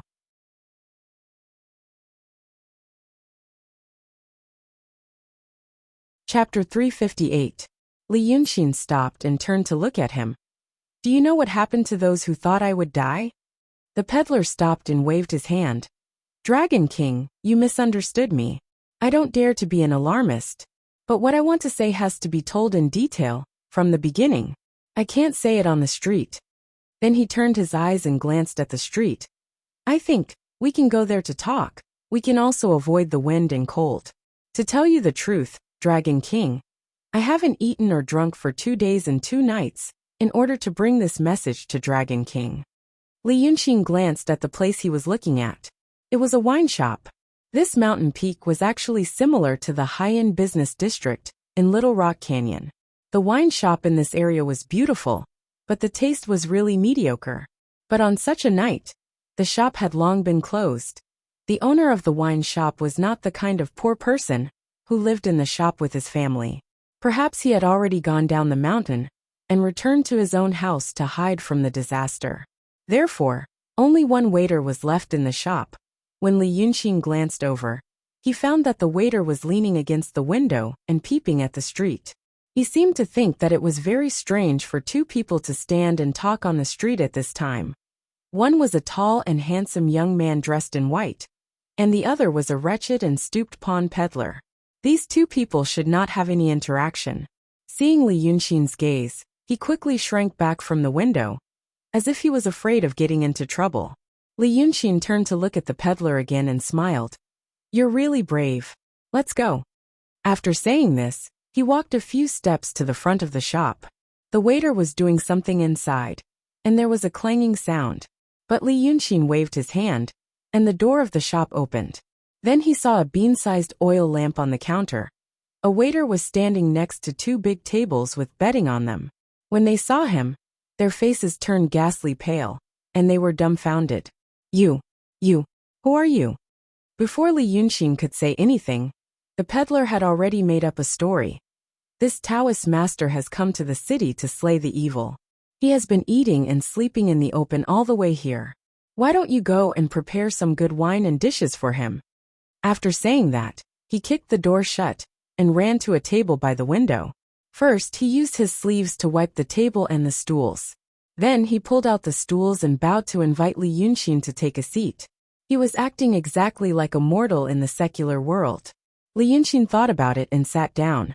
The peddler grinned and stood in front of him, winking and saying, "Eating Dragon King's wine on our first meeting. Who in the world has this kind of face? I'm so lucky, so lucky." Li Yunxin smiled casually and snorted. After a moment of hesitation, he stretched out his hand and broke off the corner of the bench. So he broke off a piece of wood. Then, he wiped it with his hand, and it turned into shining gold. He casually threw it to the peddler. The peddler turned around and shouted at the stunned waiter. "What are you waiting for? Do you think this Taoist master will give you less money? Why aren't you getting something to eat and drink?" After saying that, he threw the gold to the waiter. When the waiter saw the gold, he was probably shocked and hurriedly tried to catch it. In the end, the gold hit his foot and he cried in pain. He knew that it was enough. But when he held it in his hand, he said blankly, Master, it's not hot anymore." The peddler sighed resentfully and scolded him. "You dumb goose. Is this your first day working? There are braised meat dishes in the kitchen. Steam them and cut them. There are dried fruits and candied fruits on a plate. Then, find some seasonal vegetables and cut them into shreds. Boil them in water and add some spicy sesame oil, salt, sugar, vinegar and black and white sesame seeds to make a cold dish. If there is any good wine, hurry up and serve it. Didn't I teach you this?" The waiter listened with his mouth agape. After thinking for a while he said, Master, I don't have dried fruits and candied fruits." The peddler took out 2 boxes from the rattan basket on the ground and slapped them on the table in front of him. "I have 2 boxes with a total of 4 coins. Take the money and go buy it quickly." The waiter was ordered around by him for no reason. After being stunned for a while, he really took out 4 coins from his pocket and gave them to the peddler. Then, he timidly carried the 2 boxes and went to the kitchen. The peddler sighed and turned to Li Yunxin with a smile. He sat down next to him and said, I've made a fool of myself in front of Dragon King. These newcomers don't know any better." After watching his performance, Li Yunxin's expression softened a lot. Therefore, he carefully looked at him. He realized that he wasn't actually that old. That weather-beaten face seemed to be something that had happened recently. His teeth were still snow white, unlike many people in this era, who had black and yellow decayed teeth. He smiled and said, "You seem familiar with this shop." The peddler smiled apologetically and nodded. "To tell you the truth, Dragon King, I'm from Little Rock Canyon, Dragon King can recognize my accent. My surname is Mo, and my name is Mo. I used to work in this shop 10 years since I was 12, and I am now 22. Aren't you from Southernwood Residence? I am just a servant of Southernwood Residence. I don't have enough experience to help in the shop. The peddler, who called himself by Mo, seemed to have heard Li Yunxin's doubts and explained. But even if he's the owner of Mu Nanju Dragon King, we still have to eat and drink on a daily basis. I don't have any skills, so I can only serve people. Li Yunxin was slightly stunned. Don't tell me you don't get any benefits from working for them. Mo blinked and said, I know what Dragon King means. However, all kinds of benefits, be it treasures or gold jade clothes. Won't people like me attract attention if I wear them? Relying on my own strength to survive is the best way to not attract attention. Li Yunxin frowned and stared at him for a while. Things seemed to be different from what he had imagined. The situation of Southernwood Residence. He had thought that they would rely on money and intelligence to establish a huge network in various places. Perhaps they would use money or power for their own use. But now, looking at this fellow's situation, if what he said was true, it meant there seemed to be many people like him hiding in various places in this world. No, actually they were not hiding. They were not people from Southernwood Residence who pretended to be peddlers. Instead, his real role was that of a peddler and a member of Southernwood House. Damn it. In his previous world in history, he knew of an organization that could achieve this. Members did not seek fame or fortune. They only sought a common goal and became like-minded people. But this Southernwood Residence, could they achieve this? What did they rely on? Advanced thinking, he could not help but ask, why? If there are no benefits, why work for Southernwood Residence? The peddler smiled and said, Dragon King, you must know that people in this world do not do things for their own benefit. This lowly one does these things for no other reason, but for the common people of this world. It was laughable to hear those words coming from his mouth. However, although he appeared humble when he said those words, his tone and eyes were sincere. It was as if he truly believed in the words for the common people of this world. Li Yunxin could not help but laugh. For the common people of this world? Is that what Southernwood Residence taught you? The peddler coughed and said, Dragon King, this lowly one does think so. All right. Li Yunxin nodded. All right. Let's not talk about this for now. Since you are working here, why don't you do it? For the Dragon King. Kuemo smiled and said, This needs to be explained from the beginning. Dragon King, please. While they were talking, the waiter brought 2 plates of braised meat. One plate was braised pig head meat. It was thinly sliced and placed on a white plate. The skin on the top of the meat was slightly yellow and transparent. When he picked it up, it trembled. He imagined that it would be very chewy when he ate it. There was no fat under the skin, only lean meat. It was fragrant. Before it was served, it had been steamed for a while. Thus, a layer of fat seeped out of the meat. The other plate was braised pig ears, cut into thin strips. The 2 strips of meat were filled with crispy bones. It was tough and soft. When eaten, it made a crunching sound. When he took a sip, the meat would melt into his mouth. There were 2 small plates on the side. One was a sauce made with pepper, Sichuan pepper, chopped black and white sesame seeds, chopped peanuts and chopped almonds. The other plate was made with top-notch soy sauce and vinegar. One plate would increase the flavor, and the other would remove the grease. Li Yunxin only looked at it and said, Eat your food. Kuemo declined twice more before he no longer stood on ceremony. He seemed to be really hungry. He picked up 3 pieces of braised pig head meat and rolled them in the sauce. He opened his mouth and put them into his mouth. Then he poured himself a cup of tea and put it down.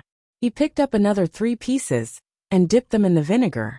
After swallowing, he picked up a pig ear and put it into his mouth. He chewed loudly and exhaled. Dragon King, you don't know. I am so hungry that the incense in the temple is about to be cut off. But I cut off the incense offerings in this 5 Viscera temple for the sake of the Dragon King's incense offerings. Li Yunxin did not speak. He only listened to him quietly and patiently. At this point, the waiter brought the wine. But he ran away after putting it down. Kuemo glanced at him and sighed. He poured a cup for Li Yunxin, and another for himself. He said, "Previously in Rong City, shopkeeper Wang promised the Dragon King one thing. He said he would help the Dragon King conquer Wei River. Of course we've done it." He drank a cup of wine, and his tone became faster. "The Dragon King must be impatient to hear how we did it. All you need to know is that right now, every town along the Wei River has a Dragon King temple dedicated to you, Dragon King. Famous painters from all over the world have been invited to paint a statue of Qi Yin in the temple, which has a little bit of spiritual light, and then sealed it in a clay statue. As long as we consecrate it, the power of faith from the believers along Wei River will continuously gather on the Dragon King." I was still working in this shop last month. Then I was assigned to the section of Wei River that flows through Yi Country, which is about 100 miles from Little Rock Canyon, to raise money for the Dragon King's temple. He sighed with a smile. "It's not easy to say this clearly, so I left without saying goodbye. Perhaps the shopkeeper waited for me for a few days, but didn't see me, so he got angry and found this silly goose." Li Yunxin said, "So you lost your job because of me?" Kuemo hurriedly said, "I don't dare to say that. The Dragon King's business is the business of the common people. But I went to build the Dragon King's temple in Yi Country, so I got the news about the Dragon King these days. At the same time, I got another piece of news. Because of this, I was bold enough to say those words of life and death to the Dragon King." Li Yunxin nodded slightly thoughtfully. "Go on." Kuemo looked at the wine cup in front of Li Yunxin.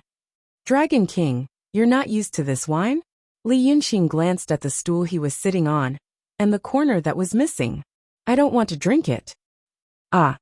Kuemo also looked at the corner and smiled. "It's like this. Dragon King should know. Once your 8 brothers know that you're being hunted and almost dead, how they'll react. They'll observe for a while first. If they feel that you still have a chance to make a comeback, maybe they won't hit you when you're down. But if they feel that you've lost all hope, they'll want you to die in their hands." Li Yunxin was silent for a while. "So, you also know that Dragon's son and the others want to combine the 9 portions of dragon energy into one."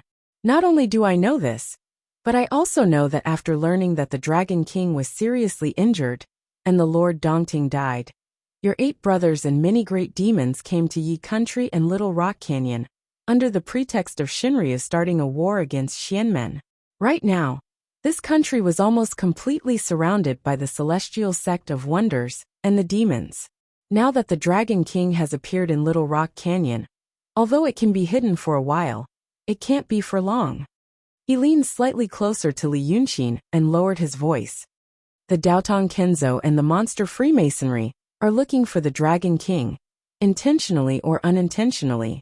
If the Dragon King ignores me tonight and spends several months to slowly recover his realm and divine power, wouldn't that be no different from death?" After saying this, the dull-looking waiter served the dishes again. There was a plate of dried fruits and a plate of preserved fruits. Baimo sold them to him. There was also a plate of vegetables that he prepared himself. As he said, he cut them into shreds and scalded them with water to make them look even greener. However, this waiter was slow-witted, but his cooking seemed to be good. Without the smell of blood, it didn't look weak. As Baimo said, he added a variety of seasonings and mixed it on the table. It was crispy and very greasy. Then he stood by the table and rubbed his hands timidly. Master Taoist. What else do you want?" Baimo waved his hand. "Go do what you have to do. Go away." The waiter hurriedly ran away. Li Yunxin watched him drink wine and eat meat. He thought for a while. "So if I come with you tonight, what will happen?"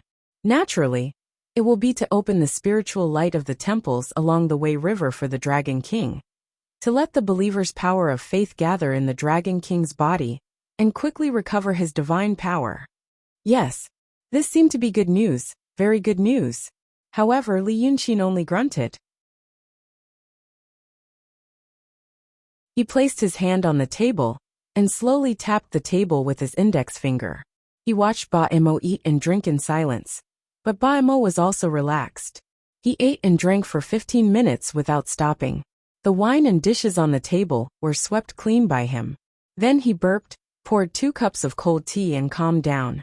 By Imo coming to his doorstep was like sending charcoal in a snowy day. However, it was precisely because it came at the right time that Li Yunxin hesitated. This meant that the other party had been paying attention to his whereabouts and knew his movements like the back of his hand. This made him feel a little uncomfortable, but he didn't know if this uneasiness was normal. After thinking for another 15 minutes, Ba Emo smiled. Dragon King, I, the owner of Southernwood House, asked me to bring a few words to the Dragon King. Li Yunxin turned to look at him. You only said it now? Ba Emo smiled apologetically. The owner of Southernwood House said that if the Dragon King agrees, these words don't need to be said. However, I'm afraid that the Dragon King will hesitate. If the Dragon King hesitates for 15 minutes and doesn't get up to leave, then I will speak again. Li Yunxin placed his hands on his thighs and gently inhaled. He closed his eyes and said, Speak. My owner said. Ba Mo's expression became solemn. He coughed lightly. At this time, you are naturally thinking that your whereabouts and actions are in our hands. You feel that you are restricted, so you are somewhat unhappy. You also feel that the timing of our gift is too coincidental, so you feel that we are both giving a gift and demonstrating our power. However, Li Yunxin, you are a smart person. You should know that there is nothing in this world that doesn't require a price. The discomfort you are feeling right now is the price you have to pay for this gift of ours. You should know. Ba Emo seemed to be imitating the words of the owner of Southernwood House. Thus, he even imitated the ending sound of the word, ah. What you did in the city of Wei and Dongting was just a fight with one person or a faction. That was a fight between warriors. You can handle it alone. But now you are fighting with Daotong, Kenzo, demons and the Freemasonry. This is the fight for the Marquis. You should know that you can't handle it alone. Now that you are here and listening to my words, it means that you have fallen into a bad situation. At this time, only by cooperating with us and getting our support can you have the capital to participate in this fight. Otherwise, no matter how amazing your ability is, you can only become cannon fodder in this fight. When Ba Emo said these words, he sat upright and straightened his back. When he finished these words, his body bent again and the smile returned to his face. Dragon King, these are the original words of my master. Li Yunxin sat upright and thought for a while. He suddenly smiled and asked casually, Is your master beautiful? The smile that had been hanging on Ba Mo's face for a long time finally disappeared at this moment. He was stunned for a while and laughed again. Ah, this haha, Dragon King. How dare I comment on my master's appearance? I heard that she is beautiful. This time, Ba Emo stammered as if he really didn't know how to reply. Li Yunxin stood up and shook his head. I heard that your master is beautiful and I yearn for her. He had always wanted to meet with a beautiful woman, so that they could chat about the matters of the Mount Wu and Mount Wu. But these words, she thinks they are important, but she doesn't want to tell me personally. Of course, I'm not targeting you, but asking you to pass on these words is disrespectful to me. He thought for a while with his hands behind his back and smiled. Fight of the Marquis. What a good fight of the Marquis. Then he stopped smiling and looked at Ba Emo. I promised not to go against you and asked you to subdue Wei River as compensation. You did this and we are even. Now that you have done more, I can't accept it without doing anything. The feeling of owing a favor is a very scary thing to me. So this time, thank your master on my behalf. She said that I will become cannon fodder in this fight of the Marquis. Then, Li Yunxin took a deep breath. I want to try this fight of the Marquis myself. If there is another fight for the throne in the future, if she is willing to see me personally and truly treat me as an equal ally or opponent, then we can talk. After saying this, Li Yunxin looked at the corner of the bench that he had broken and turned into gold to pay. He turned and walked out the door. Ba Emo stopped smiling. After being stunned for a while, he hurriedly said, Dragon King, this is such a good thing. Dragon King, do you really not want it? I always stay away from good things that come to me. Li Yunxin pushed the door open. The autumn wind outside brought in the chill and fallen leaves. Seeing that he was really going to leave, Ba Emo hurriedly shouted, Dragon King, Wait a moment, Dragon King, wait a moment. Then he turned and hurriedly waved to the shop assistant. Come here, come here. The shop assistant had been huddled in the corner, looking at the gold in his hand, and playing with it. At this time, seeing Ba-Emo see him, he hurriedly ran over. Master, master, do you have any other orders? Stand here and don't move. Ba-Emo straightened his body and ordered him.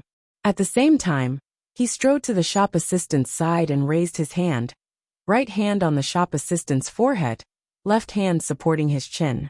Just as the shop assistant was about to ask what was going on, Ba-Emo's arm exerted force. With a crisp cracking sound, the shop assistant fell down softly.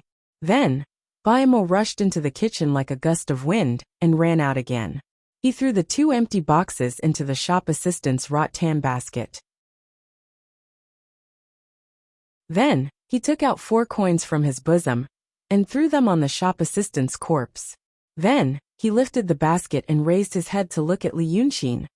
Dragon King, think about this again.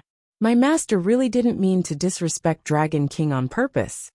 Li Yunxin looked at him silently, and then at the shop assistant's corpse on the ground. Ba-Emo followed his gaze and casually said, Tonight's situation is special. He will definitely remember us. Tomorrow, he will know it was me when he tells the innkeeper. We will attract attention. But Dragon King, please think twice. Dragon King cooperating with us is not only for Dragon King himself, but also for the well-being of the people in the world. However, Li Yunxin stared at the shop assistant's corpse on the ground for a while, and suddenly laughed softly. Ba-Emo didn't know why he laughed. However, Li Yunxin laughed and shook his head. He strode out of the wine shop and onto the street. Ba-Emo hurriedly chased after him. However, although Li Yunxin seemed to be walking slowly, his speed was extremely fast.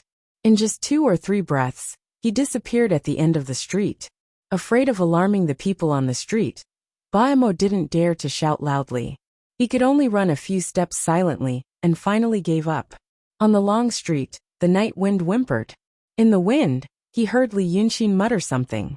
He didn't hear it very clearly, but he felt that it might be a sentence without any rhyme or reason. Ah, so damn evil.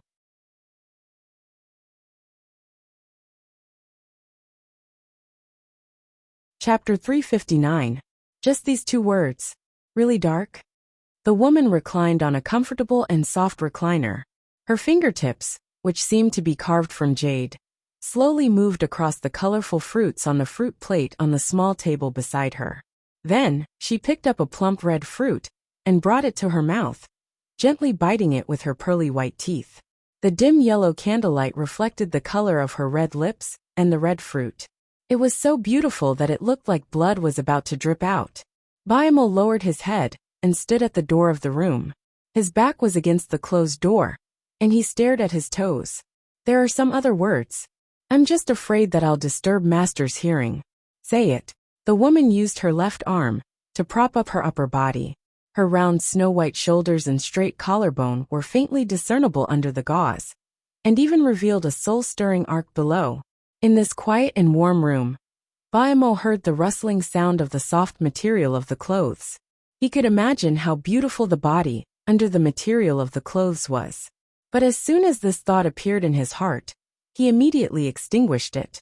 He felt ashamed that he had thought of this. This made his breathing heavier. He bit the tip of his tongue hard as a punishment, and then tasted blood in his mouth. Then he controlled his breathing and said as calmly as possible in a low voice, What he said is really King Dark. The woman was silent for a while, and then she burst out laughing.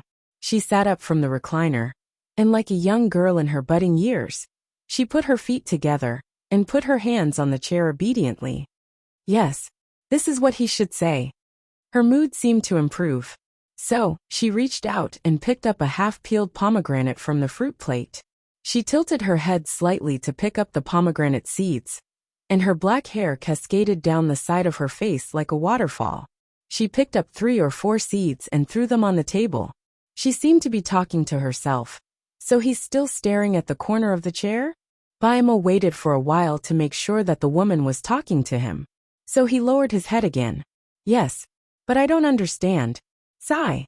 The woman sighed softly. Her breath smelled like orchids, If you could understand, you wouldn't have killed that person. Cold sweat immediately seeped out of Ba Mo's forehead. His chest felt tight and his heart pounded. He felt sweat on his back, hot and itchy, as if he were being pricked by countless tiny needles. I did it wrong. I did it wrong, he said quickly in his mind. Why? Where did I go wrong? She's disappointed in me. Master, please tell me, he said stiffly from his lips.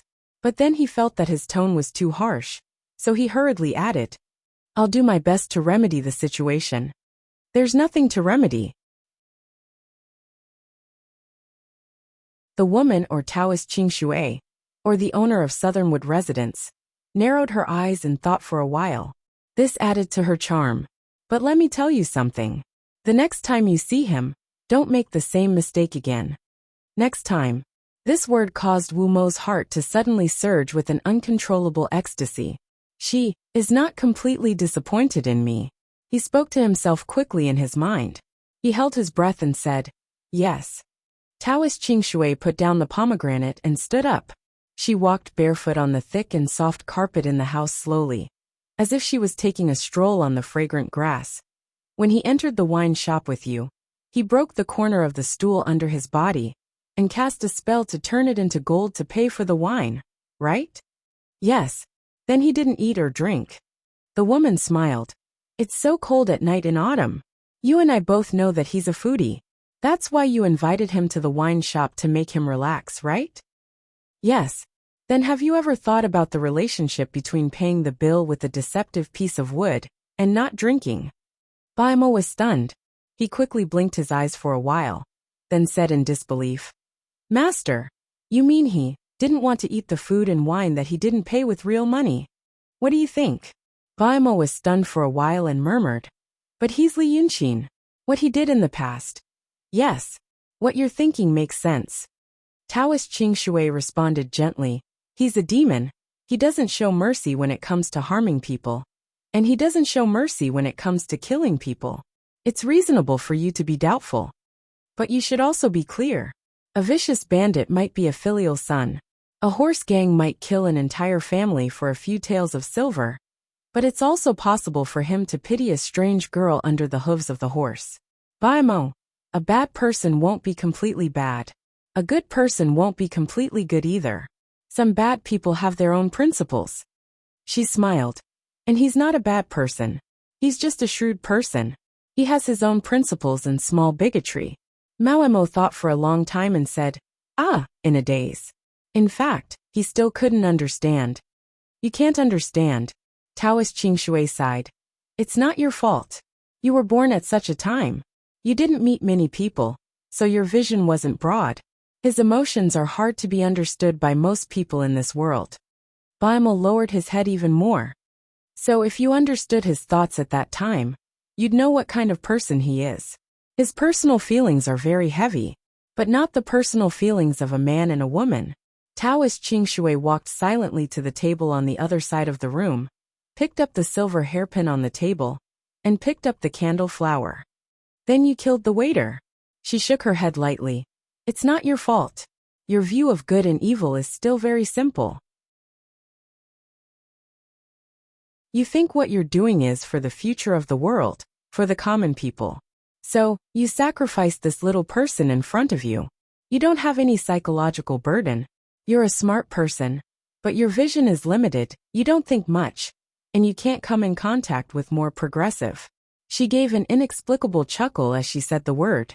Then she continued, more progressive, more civilized, and the view that Li Yunqin might not accept but is used to.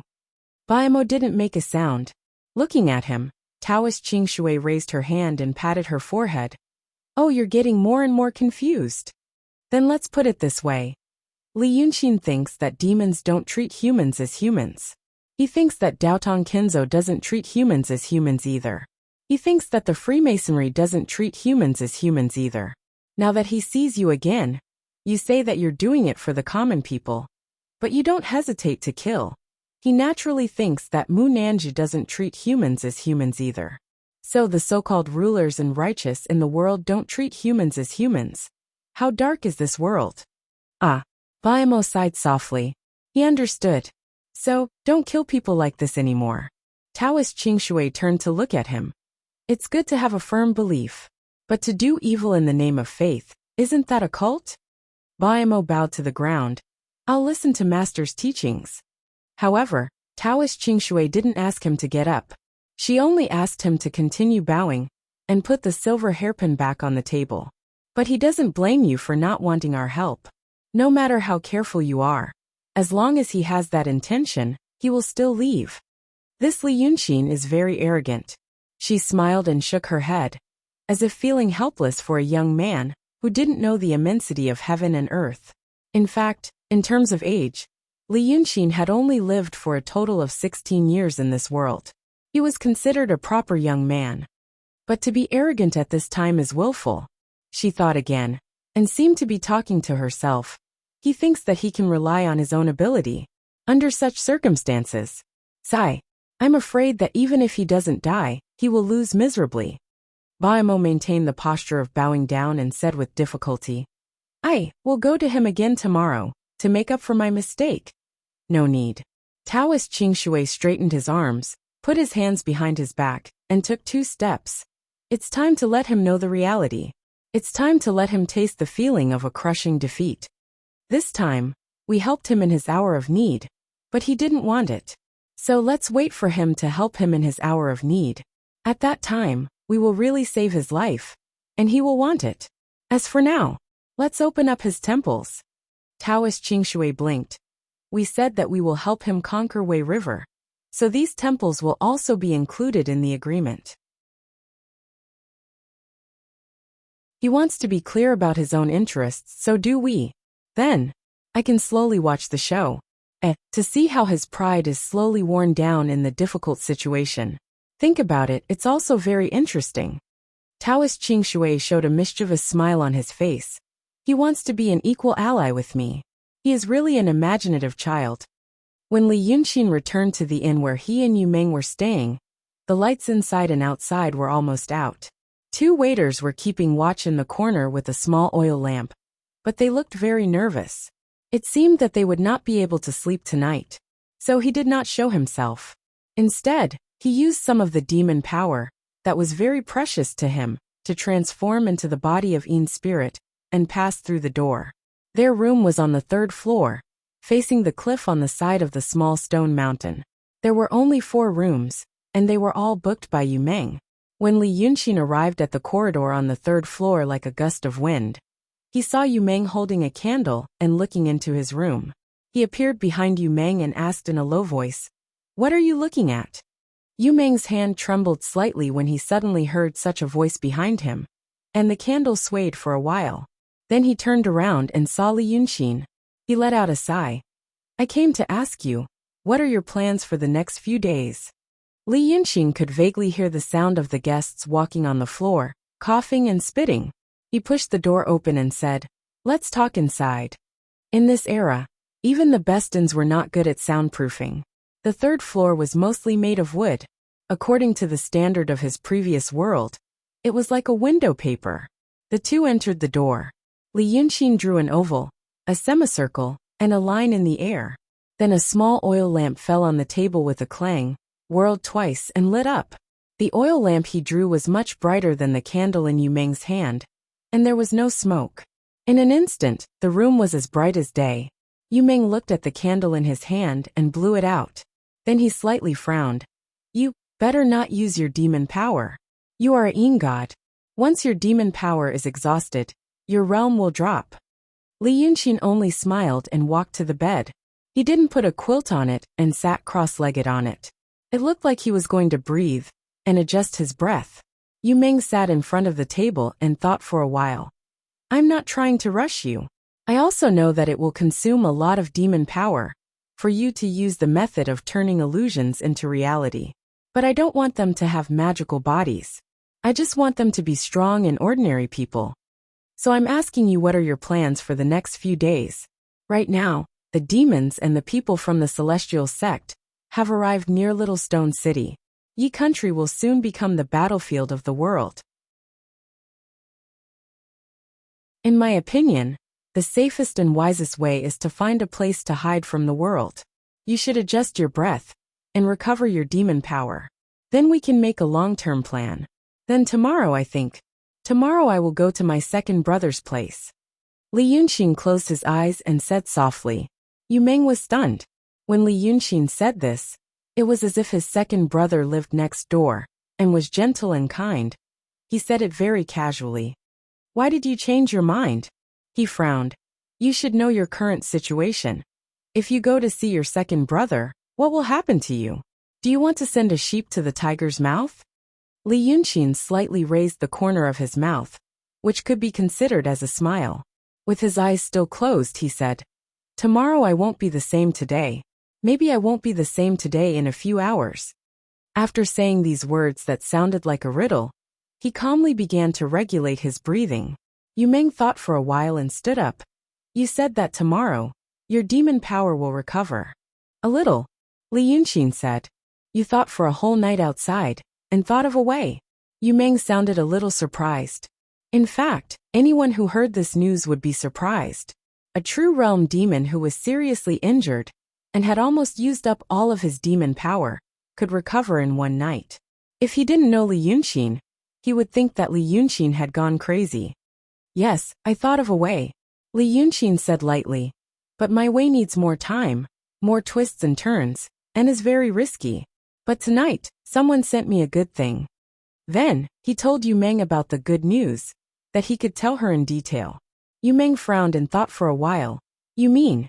You rejected it.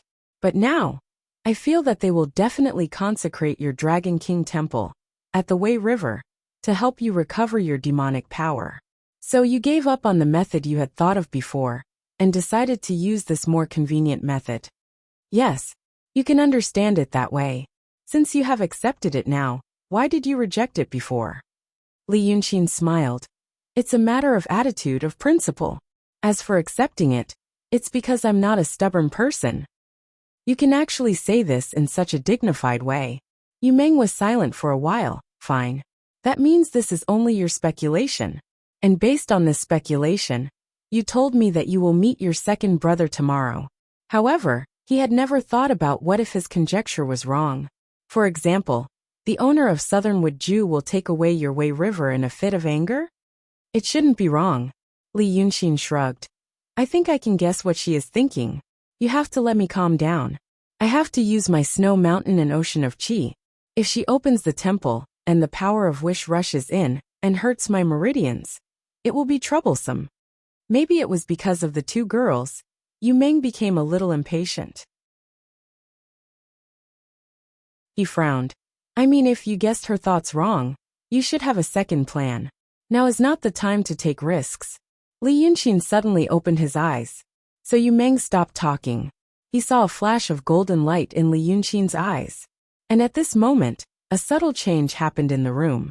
It was as if there was an invisible force coming from afar.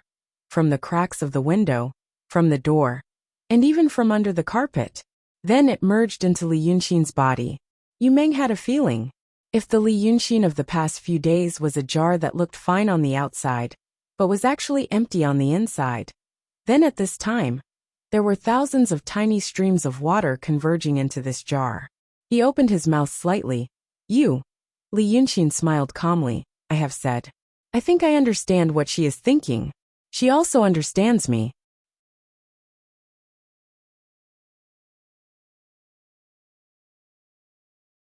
Chapter 360. This was the power of hope. The power of hope that came from the Wei River. It was night time, so not many people would go to the temple to worship. But the light opening of Mu Nanju might have created some miraculous scene, which reminded people of the Dragon King in the nearby temple. This was done beautifully. What was surprising was that there were very few people cultivating in Mu Nanju, but they had done it in such a short time. Even if Li Yunxin built his own temple and opened the light, he might not be able to do it so efficiently. This meant that they had amazing organizational and mobilization abilities. Although the power of hope produced by the unstable beliefs was still very thin, it was a life-saving nectar for Li Yunxin's almost dried-up ocean of qi and snow. The wounds on his body began to slowly close and heal. His muscles became strong and powerful again. His demon power began to circulate in his meridians again. Every time he circulated it, his body would be filled with more vitality. Li Yunxin let out a breath and looked at Yu Meng. He saw him holding a candle and walking out the door, then gently closing the door. So he closed his eyes and flicked his finger. The oil lamp on the table that he drew out of thin air went out. The room became pitch black. Only the sound of Li Yunxin's long and gentle breathing could be heard, like a giant beast that had been hibernating underground for thousands of years. The night passed without incident. At dawn the next day, the people in the city had calmed down a lot. Yesterday, the demons killed many people, so people were afraid that they would come again at night. But after a night of fear and trepidation, nothing terrible happened. Therefore, although he still harbored some misgivings about the future, his state of mind was somewhat more stable. The people who had been making a ruckus at the 4 gates for the night slowly dispersed, and the streets were once again filled with people. But the atmosphere of fear dissipated, followed by the atmosphere of sadness. It pervaded the entire city, making it hard for people to breathe. Yu Meng got up early, went downstairs to ask for some snacks, and then went to knock on Li Yunxin's door. After knocking for a while and no one answered, he pushed the door open. He found that there was no one inside. At this time, a donkey was walking on a mountain road more than 30 kilometers away from Little Rock Canyon. The donkey looked very strange. It had an oval-shaped head, an oval-shaped body, for firewood-like legs and a thread-like tail. His big black eyes were dull, but he could still recognize the way. It looked like it had been drawn by a child. But even though the donkey looked strange, it walked steadily and quickly. It didn't seem to run, but it just walked step by step, and the bushes on both sides of the field moved back. It was even faster than the handsome horse. This was because this strange-looking donkey was very big. How big? If a strong adult man were to lie flat on its back, he would only be able to occupy half of its body. Its body was large, and its 4 slender legs were even longer. It was at least 20 feet tall, almost as tall as a 3-story wooden building. Even if an elephant were to come, it would only be able to stand under its belly. Now it was walking silently on the road. The mouth on its head was pursed into a smiling arc. Although it was smiling, people who saw it would feel a chill down their spines. But in fact, there were only a few people who noticed the donkey. This place was northeast of Little Rock Canyon, and there were golden fields on both sides of the road. The wheat had already been milked, and only needed to be harvested in a few days. According to reason, there should be someone looking after it at this time. But there was no one. It was said that there were often ferocious beasts coming out of the forest to eat people. So the people outside the city were as anxious as the people inside. Among the wheat fields and bushes, there were already several pairs of eyes staring at the strange donkey and the person on it. They stared at the donkey until it reached Crow's Mouth. Crow's Mouth was a small mountain pass. On both sides were towering canyons that were several hundred meters high. Standing at the foot of the mountain and looking up, they felt that the cliff was so steep that it seemed like it would collapse at any moment. This place was the main road from the north of Yi Country to Little Rock Canyon. The red stone gorge behind Crow's Mouth meandered through the mountains for dozens of miles and branched off into countless branches. It had always been a place occupied by ferocious beasts and bandits. It was early morning, and the chill of the night had not yet dissipated. The wind blowing out from the Crow's Mouth was cold, and it carried a fishy smell that was difficult for ordinary people to detect. The vines and trees on both sides of the mountain walls had already withered and turned yellow. The dry and brittle leaves rustled in the wind, and patches of withered grass fell to the ground, like the messy hair of a madman. The strange donkey didn't stop and walked straight in. Although the donkey was tall, the cliffs on both sides were even taller. After walking a few dozen steps forward, the vast expanse of blue sky above was reduced to a narrow line. The sun shone miserly from the top, but it was of no use. The canyon was gloomy, as if it was dawn or evening again. After walking for another quarter of an hour, the road ahead became even narrower. At this time, the donkey could only walk forward, and could no longer turn around. As a result, strange howls suddenly sounded from both sides of the mountain walls. The sound didn't sound like that of a wild beast or a savage. Instead, it sounded like some kind of monster. Following that, large clouds of dust erupted from the mountain walls. It seemed that there were more than a dozen figures running on the mountain walls at high speed, and the strength of their feet was so great that the trees growing on the cliff were kicked to pieces, and the rocks were also kicked to pieces. The dust poured down like a torrential rain. These vigorous and ferocious figures finally landed in the canyon in front of the strange donkey. By the time the dust settled, they could see their faces. They were more than a dozen, 8 to 9 feet tall, burly and strong, green-faced mountain ghosts with exposed fangs. There were all kinds of legends about the origin of mountain ghosts among the people. Some said that they were the souls of those who had been eaten by ferocious beasts in the mountains, but they weren't captured by Black Bai Yanjun. So they wandered the world. After wandering for a long time, they gradually harmed the tourists in the mountains and became mountain ghosts.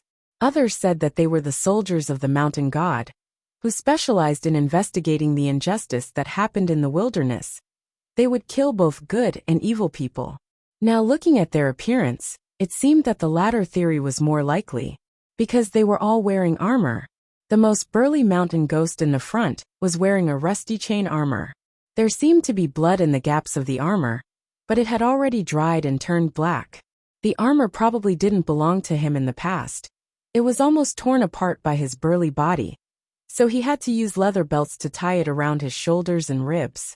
He held a steel mace in his hand, but unfortunately, many of the iron spikes on the mace were broken, as if he had experienced a fierce battle. The dozen or so mountain ghosts behind him were wearing leather armor, and they were also swaying due to the weight of their thick bodies. However, they seemed to be organized.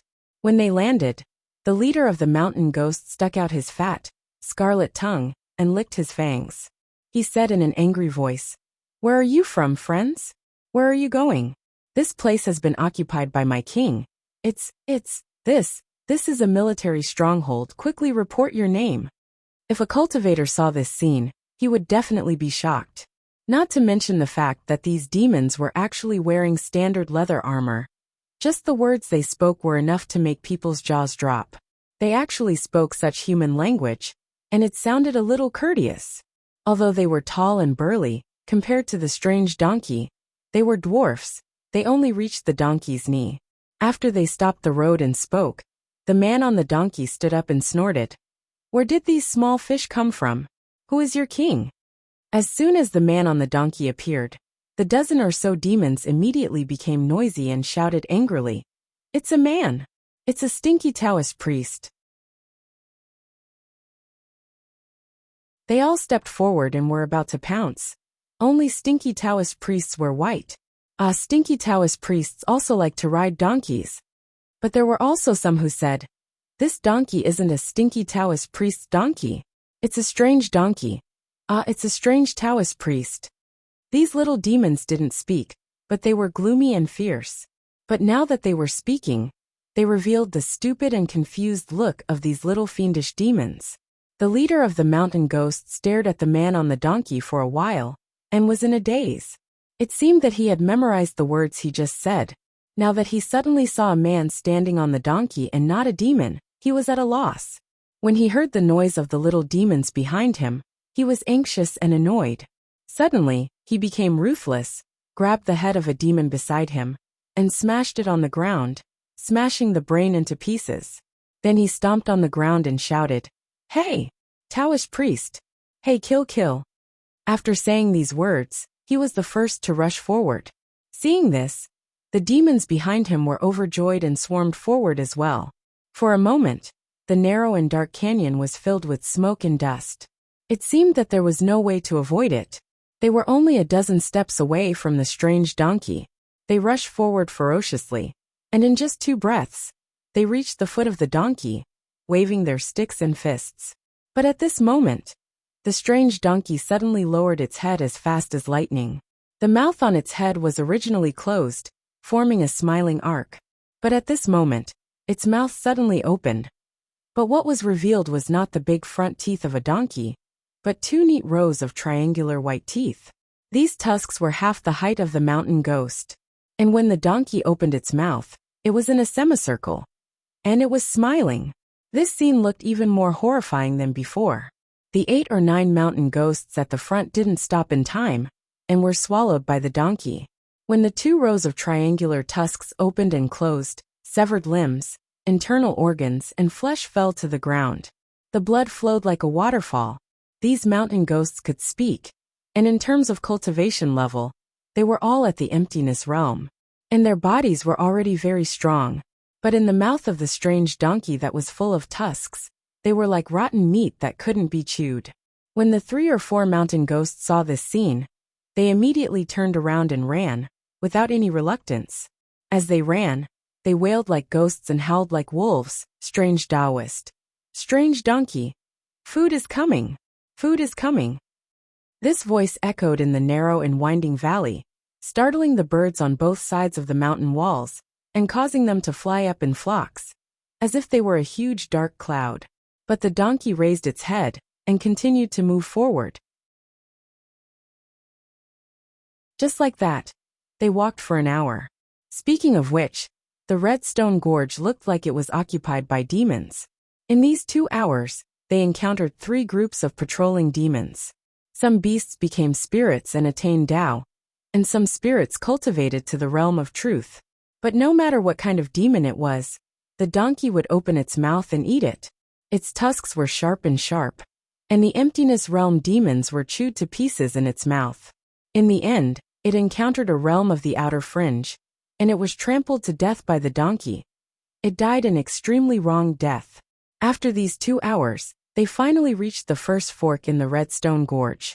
On the left was the Great Gorge that led to the south of Yi Country, and on the right was the fork that was overgrown with weeds.